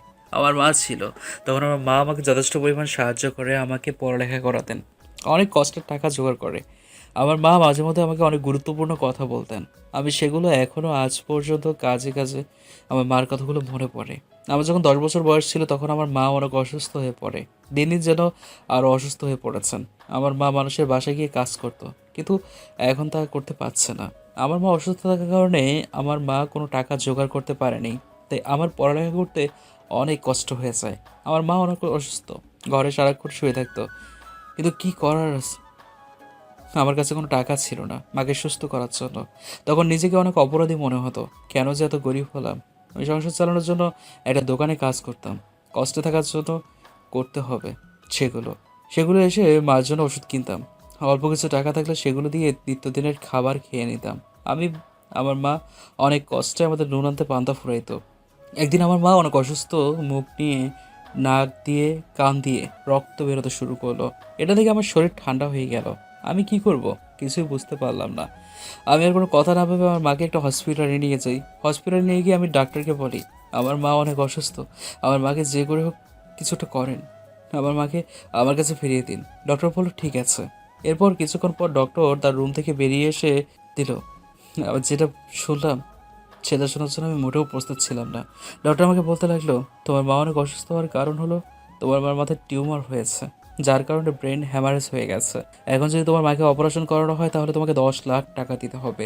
যদি দিতে পারো তাহলে বলো, আমরা কাজ শুরু করে দেব। আমি ডক্টরকে বললাম আমাদের নুন আনতে পান্তা ফুরায়, আমি কীভাবে 10 লাখ টাকা দেবো? আমি যদি এইভাবে 10 বছরও কাজ করি তারপরেও 10 লাখ টাকা আনতে আমাদের অনেক দিন লেগে যাবে। আর কিছু টাকা কামান, তাহলে দেখি কি করা যায়। তখন ডক্টর আমাকে বলতে লাগলো ঠিক আছে, তোমার যখন এতই কষ্ট হয় তাহলে তোমার জন্য 1 লাখ টাকা ডিসকাউন্ট আছে। যদি 9 লাখ টাকা দিতে পারো তাহলে বলো, আমরা কাজ শুরু করে দেবো। নাহলে থাক, তুমি তোমার মাকে নিয়ে যাও।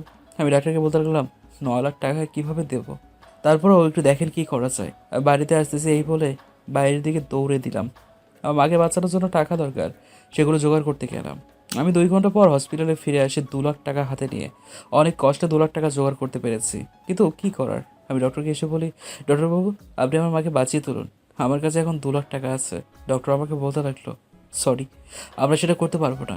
যদি 9 লাখ টাকা দিতে পারো তাহলে বলো, তোমার মার অপারেশন আমরা শুরু করতে পারি। আর যদি না পারো তাহলে তুমি তোমার মাকে তোমার ঘরে নিয়ে যাও, আমরা কিছুই করতে পারবো না। তিনি অন্ততপক্ষে 4 থেকে 5 ঘন্টা বাঁচবে, তারপরেই আর এই পৃথিবীতে থাকতে পারবে না। আমি ডক্টরের কথা শুনে আমার চোখ দিয়ে অঝরে পানি পড়তে শুরু করলো। আমার হাতে 2 লাখ টাকা, পুরো হসপিটাল ছেড়ে দিলাম। বলতে লাগলাম যে যেটা করেছি সেটা যদি উদ্দেশ্য না পূরণ হয় তাহলে টাকা দিয়ে আমি কী করব? দিলাম তো গোলাতে আর দিয়ে ছুঁড়ে মারি ডক্টরের মুখের ওপর। মনে মনে বলতে লাগলাম যদি এই দুনিয়াতে সব কিছু টাকা দিয়ে হয় তাহলে মানুষের মাঝে মনুষ্যত্বটা কোথায় গিয়ে দাঁড়ালো? হায় রে মানুষ, আবার আর কি করার। আমি আমার মাকে আমার বাসায় নিয়ে আসি অনেক কষ্টে। আমার চোখ দিয়ে অনবরত পানি পড়তে লাগলো। আমার মা আমাকে বলতে লাগলো যে বাবা শোনো, তুমি আমার জন্য যা করেছো আমি তাতেই খুশি। আমি হয়তো অল্প কিছুক্ষণ বাঁচতে পারবো, তারপর আমি আর বাঁচতে পারবো না। তুই আমাকে কথা দে, আমি এখন যা যা বলবো তুই সব কিছু আমার কথা মতো করবি। আমি আমার মায়ের হাতের উপর হাত রাখলাম, বলতে লাগলাম, মা তুমি বলতে থাকো, আমি সব শুনছি। তখন একটা কথা আমি পালাতে পারবো না, তুমি আবার সব কিছু তুমি যা বলবে আমি তাই শুনবো। এরপর মা আমাকে আবার বলতে শুরু করলো, তুই ভবিষ্যতে এমন একজন লোক হবি, তোর নাম শুনলে যেন পুরো দুনিয়ায় মানুষের কলিজাটা যেন ওঠে। কিন্তু তোর কথায় শুধু যেন খারাপ লোকেরাই ভয় পায়। ভালো লোকেদের সবসময় সাহায্য করবি, আর গরিবদের সবসময় তাদের পাশে থাকবি, তাদেরকে সবসময় সাহায্য করবে, আর খারাপদের বিপক্ষে থাকবি। তুই ভবিষ্যতে একজন তাকত মানুষ হয়ে উঠবি। তুই ভবিষ্যতে একজন তাকতদার মানুষ হয়ে উঠবি। তুই ভবিষ্যতে অনেক টাকা রুজি করবি, কিন্তু তা শুধু নিজের ভোগ করবি না, নিজের মনের মধ্যে মনুষ্যত্ব নিয়ে বেঁচে থাকবি, আর গরিবদের সবসময় পাশে থাকবি, তাদেরকে সবসময় সাহায্য করবি। আমি আমার মার হাতটা চেপে ধরলাম, বলতে লাগলাম, আমি তোমার সব কথা অক্ষরে অক্ষরে পালন করবো। এরপর তুমি আমাকে ছেড়ে যেও না। এরপর মা আমাকে আবারও বলতে লাগলো, বাবা, আমি হয়তো আর কিছুক্ষণ থাকতে পারবো এই পৃথিবীতে, আর থাকতে পারবো না। এই কথা বলতে না বলতেই আমার মা কেমন যেন করতে লাগলো, মাছের মতো ছটফট করতে লাগলো, মরা মাছের মতো। আমি আর মা কেমন করতে দেখে আমি আমার চোখে বিশ্বাস করতে পারছিলাম না। মা কেমন যেন করতেছে, আমার মা কেমন যেন আগের মতো হয়ে গেছে, শক্ত হয়ে গেছে শরীরটা। আমার কাছে আমার মা বলতে কিছু বলতে পারছে না, নড়াচড়া করতে পারছে না। আমি আমার মায়ের নাকের উপর আমার আঙ্গুলটা রাখলাম, নিঃশ্বাস নিচ্ছে না। আমি বুঝে গেছি আমার মার এই পৃথিবীতে বেঁচে নেই। আমি আমার মাকে কবর দেওয়ার জন্য কবর খুঁজতে লাগলাম, কিন্তু কেউ আমার মাকে কবর দেওয়ার জন্য জায়গা দিল না। এরপর শেষে আমি আমার ঘরটা ভেঙে ফেলি।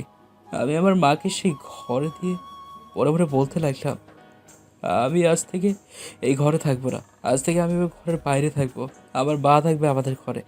আমি আমার মাকে কবর দিয়ে তার কবরের পাশে বসতে থাকলাম। আমি কবরের পাশে বসে এভাবে 2-3 দিন কেটে গেল, কিন্তু মাকে অনেক মিস করতেছি। তার কবরের পাশে থাকলে কিন্তু কি আর করার, আমার আপন বলতে আর কেউ নেই। আমি সেই সিদ্ধান্ত নিলাম আমার মার কথা সবগুলো মানার চেষ্টা করব। তাই আমি বাইরে যাওয়ার জন্য রওনা দিলাম।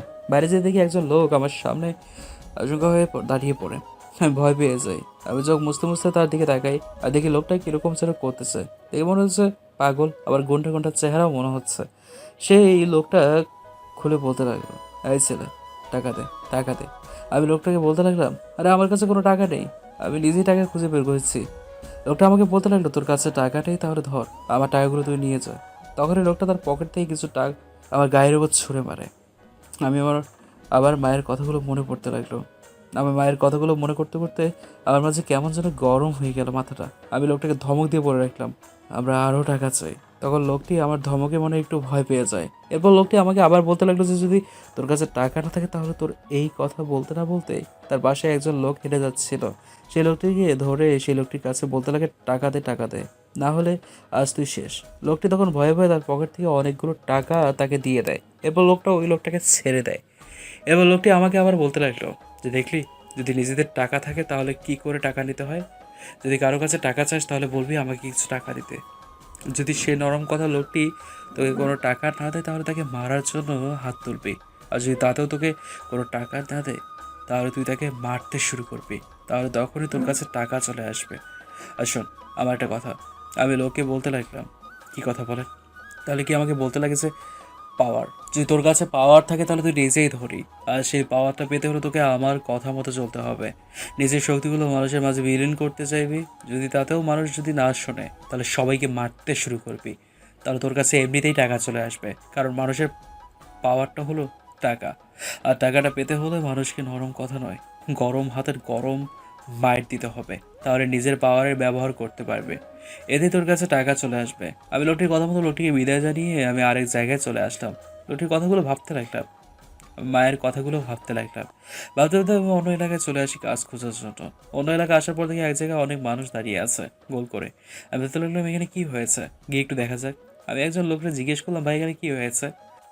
আর বলিয়েন না, এখানে একজন লোকের অ্যাক্সিডেন্ট হয়েছে। লোকটি গাড়ির ভিতর ছিল। তাহলে আপনারা দাঁড়িয়েছেন কেন? তাকে হসপিটালে নিয়ে যান। আরে ভাই, যে লোক অ্যাক্সিডেন্ট হয়েছে সেই লোক প্রতিদিন অনেক মানুষের অ্যাক্সিডেন্ট করে, সেই লোকটা হচ্ছে এই এলাকার গুন্ডা মাস্তান। তার নিজের গ্যাং আছে। আচ্ছা ঠিক আছে।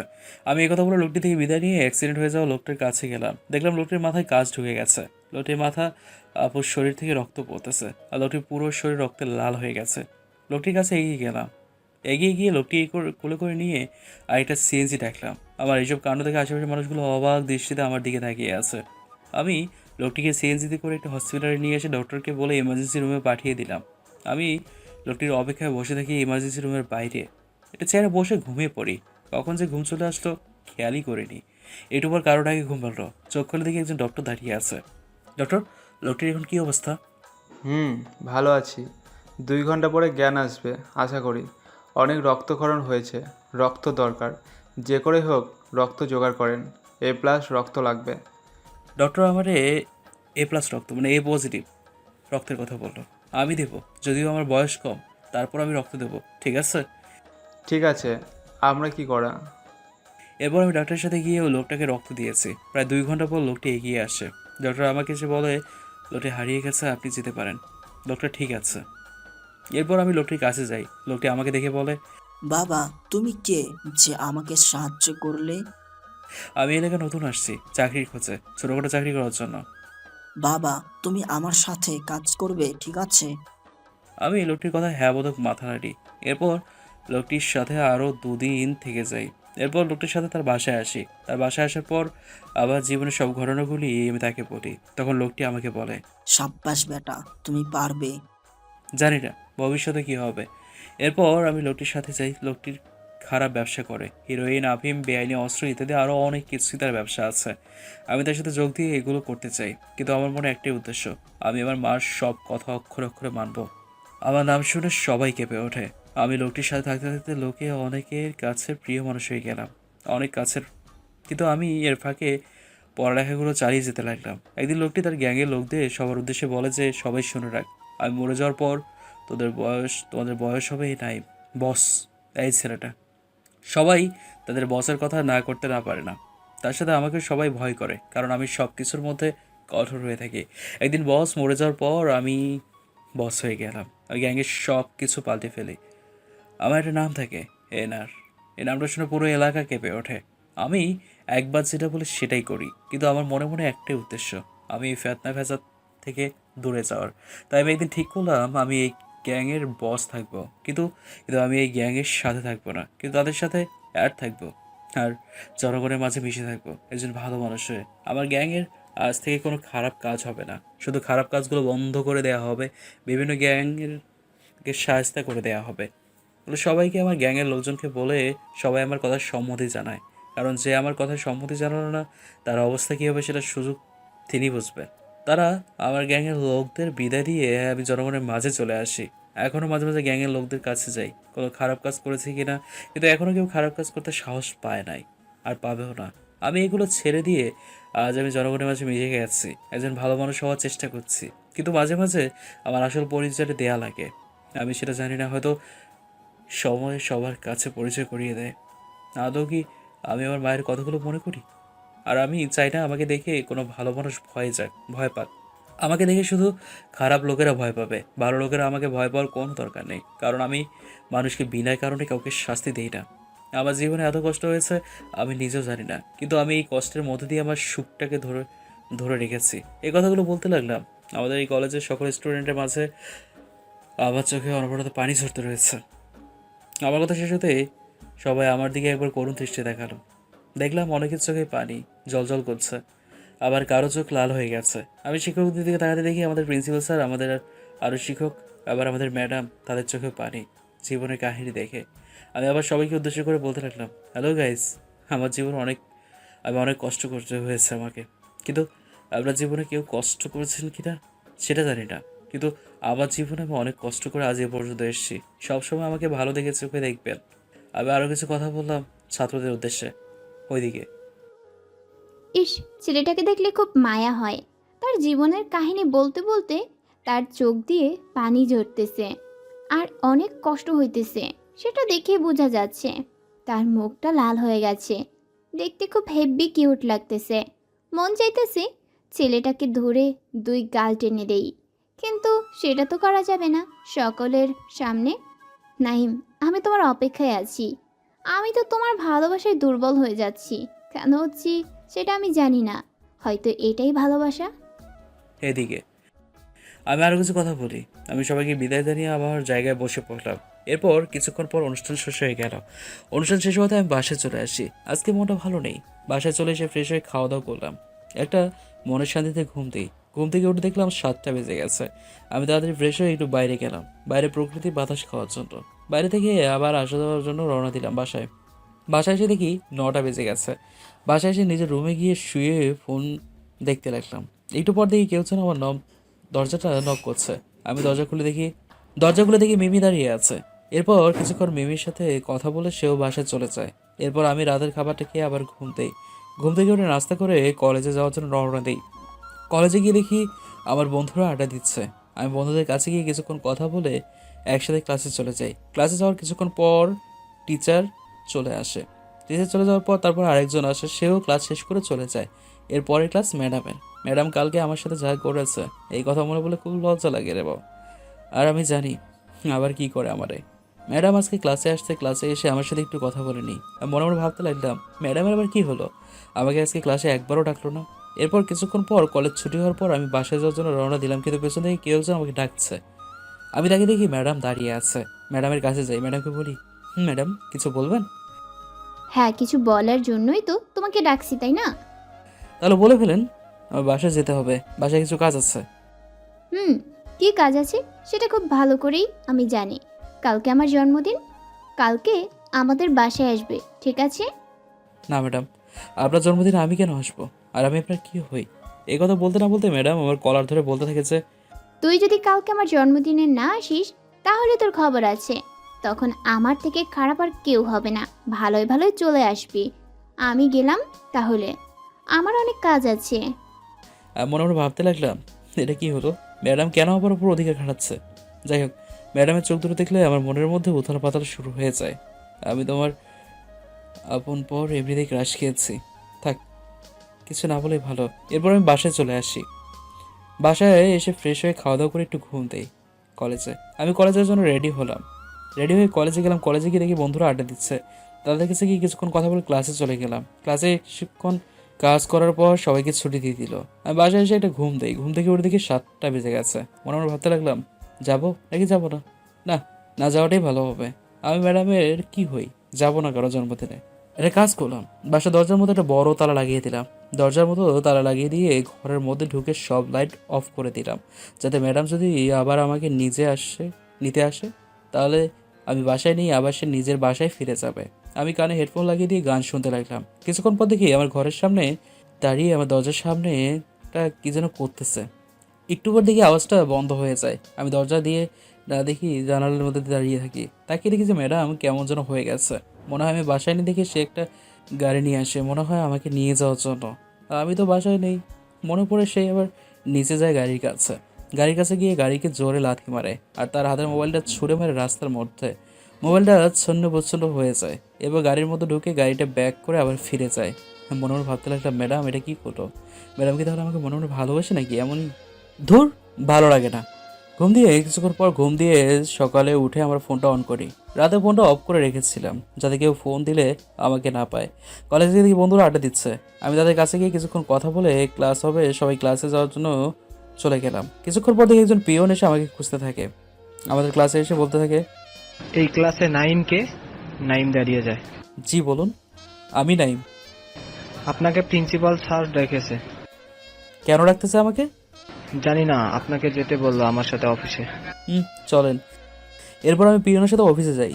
এরপর আমি অফিসে ঢুকে প্রিন্সিপাল স্যারকে সালাম জানাই। প্রিন্সিপাল স্যার আমার সালামের উত্তর নিয়ে যা বলে আমি তার জন্য মোটেই প্রস্তুত ছিলাম না। প্রিন্সিপাল স্যার আমাকে বলল, নাইম বসো, তোমার সাথে একটু জরুরি কথা আছে। আমি প্রিন্সিপাল স্যারের সামনে বসে তার প্রিন্সিপাল স্যার বললো যে, তুমি কি তোমাদের ইংলিশ ক্লাসের টিচার আয়রা ম্যাডামকে চেনো? কেন, কি হয়েছে? তুমি কি জানো তোমাদের আয়রা ম্যাডাম আমার মেয়ে? এই কথা শোনার পর আমি পুরো অবাক হয়ে গেলাম। কি? কালকে আয়রার জন্মদিন ছিল, তোমাকে তো দাওয়াত দিয়েছিল, কিন্তু তুমি তো নাকি আসো নাই। তোমার জন্য আমার মেয়ে ওয়েট করতে করতে শেষ। অনেকক্ষণ ওয়েট করার পর যখন তুমি আসলে না, তখন আয়রা বলল যে তোমাকে বাসা থেকে নিয়ে আসবে। আমরা অনেকেই মানা করছিলাম এত রাতে তোমাকে বাসা থেকে নিয়ে আসার জন্য। আমরা অনেকেই অনেক কিছু বোঝাতে লাগলাম তাকে, কিন্তু কে কার কথা শুনে? সে আমাদের কথা না শুনেই তোমাকে আনতে গেল, কিন্তু সেখান থেকে ফিরে আসে একা। আর এসেই কেমন যেন অন্যরকম হয়ে গেছে, মনমরা হয়ে গেছে। আমি তাকে অনেক জিজ্ঞাসা করলাম, অনেকক্ষণ পর সে বলল তোমার পরিচয় দিল আমাকে। তখনই আমি বুঝতে পারি সেটা হলো তুমি। সে ঘরে এসে অনেক কিছু ভেঙে ফেলে, ঘরের অনেক কাছের জিনিস ভেঙে ফেলে। তাতে আমার কোনো আফসোস নেই, কিন্তু আমার মেয়েটার মন মরা হয়ে আছে। আমার একমাত্র মেয়ে বলে কথা, সেই থেকে যে রাতে নিজের রুমে ঢুকে দরজা বন্ধ করে আর এখনও দরজা খোলে নাই। আমার মেয়েটা রাতে কিচ্ছু খায় নাই, আর এখনও কিছু খায় নাই। সকাল হয়ে গেছে, আমার মেয়েটার জন্য অনেক চিন্তা হইতেছে। আমি তোমাকে অনেক খুঁজেছিলাম, কিন্তু তোমার ফোন বন্ধ ছিল। আমার মেয়েকে আমি কখনো এরকম কষ্ট করতে দেখিনি। আজ আমি যা দেখছি, প্লিজ তুমি আমার মেয়েকে একটু ঠিক করে আসো। আমার মেয়েটা তোমাকে অনেক ভালোবাসে, সে তোমার কথা প্রত্যেক দিন বলতো। আমাকে প্লিজ তুমি আমার মেয়েকে ফিরিয়ে দিও না। আমি কথাগুলো শোনার পর থ মেরে বসে আছি। কি বলবো কিছু তো মুখে আসছে না। এরপর নিজেকে সামলিয়ে প্রিন্সিপাল স্যারকে বলতে লাগলাম যে আচ্ছা আপনি কাঁদছেন কেন? আপনি তো আমার অনেক কাছের মানুষ, তাই না? আপনি একটু শান্ত হন, আমি দেখি কি করা যায়। আপনার মেয়ে এখন কোথায় আছে? সে এখন আমার বাসায় আছে, তার নিজের রুমে। ঠিক আছে, তাহলে আমি যাচ্ছি আপনাদের বাসায়। তাড়াতাড়ি যাও, আমার মেয়েকে একটু ঠিক করে আসো। আমি হাবদক মাথা নাড়িয়ে চলে গেলাম প্রিন্সিপাল স্যারের বাসায়। বাসায় গিয়ে তাদের বাসায় কলিং বেল বাজতে লাগলাম, কিন্তু দরজা খুলছে না। অনেকক্ষণ বাজানোর পর একজন মহিলা এসে দরজা খুললো। দেখেই বুঝতে পারলাম এই মহিলা হয়তো আয়রা ম্যাডামের মা হবেন। আমি মহিলাটিকে বলতে লাগলাম যে আপনি কি আয়রা ম্যাডামের আম্মু নাকি? তোমার নাম কি নাইম? আমার নাম নাইম। তোমার কথা শুধু আমার মেয়ে বলতেছে কাল রাত থেকে। সে যে কাল রাতে নিজের রুমে ঢুকে দরজা বন্ধ করেছে আর এখনও খোলেনি। আমরা তোমাকে কত খোঁজার চেষ্টা করেছি, কিন্তু কোথাও পাই নাই। নিজেকে আবার অনেক অপরাধী মনে হচ্ছে। কেন যে কাল রাতে আসলাম না, ধুর, ভালো লাগে না। আসলে বা কি হতো? ঠিক আছে, আমাকে আয়রা ম্যাডামের রুমটা দেখিয়ে দেন। চলো। এরপর আয়রা ম্যাডামের আম্মু আয়রা ম্যাডামের রুমটা দেখিয়ে দেয়। আয়রায়ের রুম। আমি গেলাম রান্নাঘরে, অনেক কাজ আছে। এরপর আয়রা ম্যাডামের আম্মু চলে যায়। আমি আয়রা ম্যাডামের দরজা নক করতে লাগলাম। ভেতর থেকে আওয়াজ আসতে লাগলো যে কে ওইখানে? আমি গো, আমি আমি থাকি। আজকে আমার মন দিল ভালো নেই, পরে আরেকদিন ঠিক আছে। এখন যান, আমাকে একা থাকতে দিন। আমি নাইম। আমি তোমার মন ভালো করার জন্য চলে এসেছি। দরজাটা একটু খোলো তো। কি হলো, কথা বলছেন না কেন? আপনি এখন চলে যান। কেন আসছেন এখানে? আমি কেন আসছি সেটা দরজা খুলেই দেখতে পাবেন। আর দরজা না খুললে তাহলে আমি সামান্তার কাছে চলে যাব। তার সাথে একটু পার্কে বসে আড্ডা দেওয়ার মজাটাই আলাদা। তাহলে আমি গেলাম ভাই। এই কথা বলে চলে যাবো, তখনই দরজা খুলে ম্যাডাম আমাকে এক হাত দিয়ে টান দিয়ে খাটের মধ্যে ছিটকে ফেলে দেয়। রুমের দরজা বন্ধ করে দেয়। ম্যাডাম আমার গায়ের উপর শুয়ে পড়ে। ম্যাডামের চোখ আর আমার চোখ এক হয়ে যায়। মনে মনে ভাবতে লাগলাম যে ম্যাডাম বুঝলেন, ঘরের মধ্যেও পর্দা করে। আজকে ম্যাডাম একটু ব্লু কালারের বোরকা আর আকাশি কালারের একটা হিজাব দিয়ে মুখ ঢেকে আছে। চোখ দুটো শুধু দেখা যাচ্ছে। চোখ দুটোর নিচে কালো দাগ হয়ে গেছে। মনে হয় পুরো রাত ধরে কাঁদছে। চোখগুলো ফুলে গেছে পুরো। ও মাগো আমারে মেরে ফেলো রে। ম্যাডাম আমার মুখটা তার হাত দিয়ে চেপে ধরে বলতে থাকে যে ওই চুপ, একদম চুপ। তুই কালকে রাতে আসিসনি কেন সেটা বল আমাকে। আমি ম্যাডামের হাতটা আমার মুখ থেকে সরিয়ে ম্যাডামকে বলতে লাগলাম যে কালকে রাতে একটা কাজ ছিল, তাই আসতে পারিনি। তুই মিথ্যা বললি কেন? তুই মনে করতেছিস আমি কিছুই জানি না? তোকে কাল আমি তোর বাসার জানালা দিয়ে উকি মারতে দেখেছি। তুই কি মনে করেছিস তোকে আমি দেখতে পাইনি? তোকে আমি জানালার মধ্যে দেখতে পেয়েছি। তুই ঘরের মধ্যে ছিলি। কালকে আসিসনি কেন সেটা বল আমাকে। কি হয়েছে, কথা বলছো না কেন? কি আর বলবো, সবকিছু তো তুমি জানোই। আমি যেটা বলছি সেটার উত্তর দাও। নিজেই জানো। আর ম্যাডামের কথা ঘুরিয়ে বললাম যে ম্যাডাম আপনি তো কাল রাত থেকে কিছু খাননি, এখন আপনার জন্য একটু খাবার নিয়ে আসি, আপনি একটু ওয়েট করেন। আমি এই কথা বলে ম্যাডামের রুম থেকে বাইর হয়ে গেলাম ম্যাডাম কিছু বলার আগেই। এরপর আমি ম্যাডামের আম্মুর কাছে যাই। এরপর ম্যাডামের আম্মুকে বললাম, আন্টি কই আপনি? বলো কি হয়েছে? আপনার মেয়ে তো কাল রাতে কিছু খায়নি, এখন কিছু খাবার দিন আপনার মেয়েকে খাওয়ানোর জন্য। এই কথা বলতেই ম্যাডামের মুখে হাসি ফুটে উঠলো। অনেক খুশি দেখা যাচ্ছে। এরপর ম্যাডাম রান্নাঘরে গিয়ে একটা প্লেটে করে কিছু খাবার নিয়ে এসে আমাকে ধরিয়ে দিল। আমি সেগুলো নিয়ে ম্যাডামের কাছে চলে আসলাম। ম্যাডামের কাছে এসে তার পাশে বসলাম। বললাম যে ম্যাডাম এই যে খেয়ে নিন, কাল রাতে তো কিছু খাননি। না, আমি খাবো না। কেন খাবেন না? তুমি আছো তাই বলে খাবো না? ঠিক আছে, চলে যাচ্ছি, আর আসবো না তোমাদের এখানে, গেলাম। উঠে যেতে লাগলাম, তখনই ম্যাডাম আমাকে পেছন থেকে জোরে টান দিয়ে তার পাশে বসায় দিল। কই যাচ্ছ? দাও, আমাকে খাইয়ে দাও। আমি আর আপনাকে কিভাবে খাইয়ে দেবো? আপনার তো মুখটা তো ঢাকা রয়েছে, একটু খোলেন না। আপনারা তো আমি আজ পর্যন্ত দেখিনি। না থাক, দেখা লাগবে না। আর কেন তোমাকে আমার মুখটা দেখাবো? তুমি আমাকে আমাকে কি? না, কিছু না। তুমি আমাকে খাইয়ে দিবে। দাঁড়াও, আমি হিজাবটা একটু উপরে তুলবো, তুমি তা দেখে আমাকে খাইয়ে দেবে। কোনো চালাকি করতে পারবা না, এই বলে দিলাম। ঠিক আছে। ম্যাডাম এরপর তার মুখের উপর হিজাবটা একটু উপরে তোলে। চোখ দুটো, শুধু চোখ দুটো দেখা যাচ্ছে, আর কিছুই দেখা যাচ্ছে না।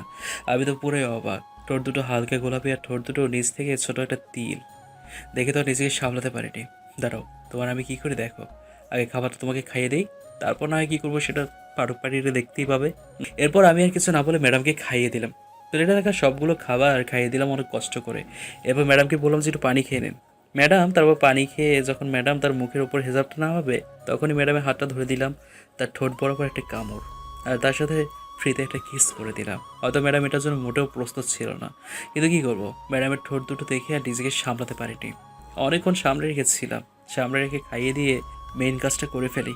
তারপর ম্যাডাম আমার মুখের উপর হিসাবটা নামালো। এরপর ম্যাডাম আমার দিকে চোখ বড় বড় করে তাকিয়ে রয়েছে। ম্যাডাম হয়তো অবাক হয়ে গেছে এটার জন্য। এটা কি করলে তুমি? আমি চুপ করে আছি। কি হলো, কথা বলছো না কেন? আমার তো ভালোই লেগেছিল, কিন্তু কামড়টা না দিলে ভালো হতো। এখন তো আমার ঠোঁটটা কেটে গেল। তাই নাকি? তার আরেকটা দেবো নাকি? না থাক, আর দেওয়া লাগবে না। সময় হলে তখন মন ভরে দিও। সময়টা আর কখন হবে? কেন, আমাকে বিয়ে করলেই তো পারো, তখন তো মন ভরে দিতে পারবে। কি? আমি অবদিশ দেখে দিব। কেন, আমাকে তোমার পছন্দ হয়নি? হয়েছে তো, কিন্তু আপনি তো ম্যাডাম আর আমি আপনার ছাত্র, এটা কি কোনোভাবে মানায়? ঠিক আছে, থাক, লাগবে না। তুমি এখান থেকে চলে যাও। আমি তো তোমার থেকে 2-3 বছরের বড় হব, এর থেকে তো আর বেশি বড় হব না। পাছে লোকে যা বলে বলুক, তাতে কিছু যায় আসে না। কিন্তু আমি তো একজনকে ভালোবাসি, তাহলে তার কি হবে? এই কথা বলার পর ম্যাডামের চোখ দুটো লাল হয়ে গেল, মনে হয় এক্ষুনি খেয়ে ফেলবে আমাকে।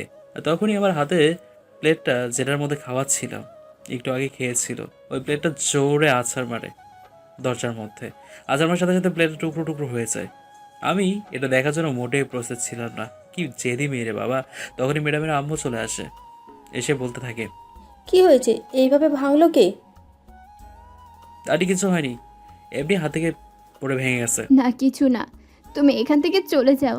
তুমি আমার সাথে দেখা করবে না, চলে যাও এখান থেকে। কেন? তুই তো ওর জন্য ঘরের সব কিছু ভেঙে ফেলছিস, আবার কেন তুই ওকে যেতে বলছিস? ও একজন প্রতারক, আরেকজনকে ভালোবাসে। সে আমার সাথে ভালোবাসার ছলনা করতেছে। এই কথা বলার পর আমার মাথাটা পুরো গরম হয়ে গেছিল। তখন আমি আন্টিকে বলি, আন্টি আপনি একটু নিচে যান, আমি ম্যাডামের সাথে কথা বলে নিচে আসতেছি। ঠিক আছে বাবা, তুমি একটু ওরে বোঝাও কেমন হয়ে গেছে আমার মেয়েটা। এরপর আন্টি চলে গেল। তখন আমি ম্যাডামকে বললাম, আমি বুঝি প্রতারক? আমি আজ পর্যন্ত কোনো মেয়েকে ভালোবাসিনি। আমি এই কথা বলে চলে যেতে লাগলাম। তখনই ম্যাডাম আমাকে বলতে লাগলো যে, ঠিক আছে, চলে যাও। তুমি তো আর আমাকে ভালোবাসো না, তুমি তো অন্য মেয়েকে ভালোবাসো, তাই না? তখন আমি ম্যাডামের কাছে গিয়ে বলতে লাগলাম, সত্যি বলতে কি জানো, আমি আজ পর্যন্ত কোনো মেয়েকে আমার ভালোবাসার ঘরে জায়গা দেয়নি। তাহলে আমাকে কি তোমার ভালোবাসার ঘরে একটু জায়গা দিতে পারবে? ম্যাডামের কান্না আমার একদম সহ্য হয় না। মনে মনে বললাম, দিতে পারি, একটা শর্তে। কি শর্ত? শুধু বলেই দেখো, আমি মানতে রাজি। আজকে আমি তোমাকে দেখবো যে করে হোক, এরপর আমি তোমাকে আমার ভালোবাসার ঘরে জায়গা দেব, কোনো প্রবলেম নেই। যদি আমাকে দেখার পর তুমি আমাকে না করে দাও, তখন আবার কি হবে? কেন এরকম করার কথা কেন বলতেছেন? আমি তো কালো, তাই বলতেছি। ঠিক আছে, দেখাবো। আমার একটা শর্ত আছে, যদি সেটা মানো তাহলে দেখতে পারবে, না হলে পারবে না। তোমার আবার কি সত্য তাড়াতাড়ি বলো, আমারও সহ্য হইতেছে না। আমাকে দেখার পর কিন্তু তোমার আমাকে ভালোবাসতে হবে, তোমার জীবন সঙ্গী করতে হবে আমাকে, পারবে তো? এটা আবার কেমন কথা? না, আমি এটা মানতে পারবো না। এই কথা বলার পর ম্যাডাম পুরো কেঁদে দিয়েছে। ঠিক আছে, কথা দিলাম, এবার তো আমি তোমাকে দেখতে পাই। ওকে। এরপর আমি ম্যাডামের রুম থেকে বাইরে হয়ে নিচে আন্টির কাছে গেলাম। কি হয়েছে বাবা, এখানে যে তুমি, আমার মেয়ে কোথায়? আর একটা টেনশন করার দরকার নেই আন্টি, আজকে আমি আপনার মেয়েকে দেখবো। এতদিন আমাকে ভালোবেসেছে কিন্তু কখনো দেখিনি। আজ তো তাকে দেখেই ছাড়বো। অনেক অনুরোধ করার পর সে রাজি হবে। আমাকে বললো যে 5 মিনিটের জন্য বাইরে যেতে, তাই এখানে আসলাম আর কি। ঠিক আছে, তুমি ওইদিকে সোফায় গিয়ে বসো, একটু পর তোমার আঙ্কেল আসবে কলেজ থেকে, তারপরে না হয় আমরা সবাই মিলে একসাথে খাবার খাবো। ঠিক আছে আন্টি, আপনি যেটা ভালো মনে করেন। এরপর আমি সোফায় গিয়ে বসলাম। একটু পর ম্যাডাম ডাক দিল। ম্যাডাম ডাক দেওয়ার সাথে সাথে ম্যাডামের রুমে গেলাম। দেখে তো পুরোই অবাক। ম্যাডাম একটা নীল শাড়ি, হাতের মধ্যে নীল চুড়ি পরেছে, চোখের নিচে হালকা কাজল দিল, দেখতে পুরো নীল পরীর মতো লাগছে। আরও তার ঠোঁট দুটো দিয়েছি, এটা তো পুরো দেখতে আসছে। আমি তার দিকে অবাক দৃষ্টি তাকিয়ে রয়েছে। তখনই ম্যাডামের আওয়াজে ধ্যান ভাঙলো। কি হয়েছে গো তোমার? এইভাবে আমার দিকে তাকিয়ে আছো কেন? আমার লজ্জা লাগে না বুঝি? এখন বলো আমাকে পছন্দ হয়েছে কিনা? আবার জিগায় পছন্দ হয়েছে মানে? পুরো পারফেক্ট। দাঁড়াও আর একটু তোমাকে ভালো করে দেখি। তোমার দিকে তাকিয়ে তো চোখ সরে যাচ্ছে না। থাক, আর পাম দিতে হবে না। এইবার বলো আমাকে শাড়িতে কেমন লাগতেছে? তোমাকে দেখতে তো পুরো নীল পরীর মতো লাগছে। আর কি বলবো, বাসাই তো খুঁজে পাচ্ছি না বলার। তাই নাকি? তাহলে কি আমি তোমার জীবন সঙ্গী হতে পারবো, নাকি কলেজে গেলে সামান্তার সাথে আবার কথা বলবে? ওই, তুমি শুধু সামান্তা সামান্তা করো কেন? আমি তো শুধু তোমাকে ভালোবাসি, তাই না? I love you. আমাকে ছেড়ে যাবে না তো কোনোদিন? আমাকে হারিয়ে ফেলবে না তো কোনোদিন? যদি তুমি কখনো হারিয়ে যাও তাহলে কিন্তু। আমি ম্যাডামকে বলতে না দিয়ে ম্যাডামের মাথাটা ধরে ম্যাডামের ঠোঁট দুটো আর আমার ঠোঁট দুটো একসাথে করে দিলাম। শুধু ম্যাডামের ঠোঁট দুটো থেকে মিষ্টি খাচ্ছিলাম। এরকম 5 মিনিট যাওয়ার পর ম্যাডামকে ছেড়ে দিলাম, কিন্তু ম্যাডাম আমাকে ছাড়তে চাইছে না। তবুও জোর করে ছেড়ে দিলাম। আর একটু হলে তোমার দম বন্ধ হয়ে যেত। এরকম করে নাকি? কই, আমার তো কিছুই হয় নাই। আচ্ছা বাদ দাও, এখন আমার দেওয়া মিষ্টিটা কেমন লেগেছে সেটা বলো। আবার জিগায় এরকম মিষ্টি খেতে কজনের ভাগ্য রয়েছে? হ্যাঁ, আমার তো সৌভাগ্য, আমি তো এক পরীকে ভালোবাসি। হয়েছে হয়েছে, আর পাম দিতে হবে না। চলো এখন নিচে খাওয়া দাওয়া করে পরে না হয় গল্প করব। চলো। এরপর আমি আর ম্যাডাম নিচে গেলাম। দেখি আঙ্কেল মানে প্রিন্সিপাল স্যার চলে এসছে আর আন্টি টেবিলের মধ্যে খাবার আয়োজন করছে। আমাদের দেখে প্রিন্সিপাল স্যার বললো যে, কি গো নাইম, আমার মেয়েকে ঠিক করছো তো? প্রিন্সিপাল স্যার ঠিক করে দিয়েছে আপনার মেয়েকে। কি বললে তুমি? আমি তোমার প্রিন্সিপাল স্যার হই, আজ থেকে তুমি আমাকে বাবা বলে রাখবে, কারণ আমি যে তোমার শ্বশুর বা, তাই না? আর তোমার আন্টি তোমার শ্বশুরই মা হয়, তাই তুমি তোমার আন্টিকেও মা বলে রাখবে। ঠিক আছে। তাহলে এখন একটু মিষ্টি মুখ করা যাক, পরে না হয় খাবার খাওয়া দাওয়া করি। না বাবা, মিষ্টি আর খাবো না। একটু আগে যে মিষ্টি খেয়েছি সেই মিষ্টি খেয়ে পেট ভরে গেছে, এখন আমি খেতে ইচ্ছে করছে না। এই কথা বলার পর ম্যাডামের দিকে তাকিয়ে দেখি ম্যাডাম আমার দিকে রাগের লোক নিয়ে তাকিয়ে রয়েছে। মনে হয় এক্ষুনি খেয়ে ফেলবে বাবা। কেন, এখন একটু সবার সামনে আর একটু মিষ্টি মুখ করে নাও। না থাক, আর কিছু খাবো না বাবা, এখন বাসা যাই, পরে না হয় আরেকদিন এসে খেয়ে নেবো। এটা কেমন কথা? তুমি এইমাত্র এলে, আবার এখন বাসায় যাবে বলছো? আর তোমার তো বাসায় কেউ নেই, তুমি না হয় আমাদের বাসায় থেকে যাও কয়দিন, তারপর থেকে তো এমনিতেই আমাদের সাথে সম্পর্ক হবে তোমার। আমি আর ম্যাডাম একটু লজ্জা পেয়ে গেলাম। আম্মু আব্বু শোনো, তোমরা দুজনেই, আমি নাইমকে বিয়ে করতে চাই এই কয়েকদিনের মধ্যে। না, আমি রাজি নেই। আমি তোমাকে না, আমি আরেকজনকে ভালোবাসি, তাকে বিয়ে করব। ম্যাডামকে রাগানোর জন্য এই কথাগুলো বললাম। ম্যাডাম এই কথা শোনার পর জোরে দৌড় দিয়ে তার আব্বুকে জড়িয়ে ধরে কান্না করতে করতে বলেছে, দেখছো আব্বু, ও একটু আগে আমাকে কথা দিয়েছে আমাকে বিয়ে করবে, আর এখন বলতেছে অন্য কাউকে বিয়ে করবে। ঠিক আছে, তাহলে সেটাই হোক। আগে নাইমের পরীক্ষাটা শেষ হোক, তারপর না হয় আমরা মেয়ের সাথে তোমার বিয়ে দেবো। আর বাবা আপনি ঠিক বলেছেন, আমি তো ম্যাডামের সাথে একটু মজা করলাম, এই আর কি।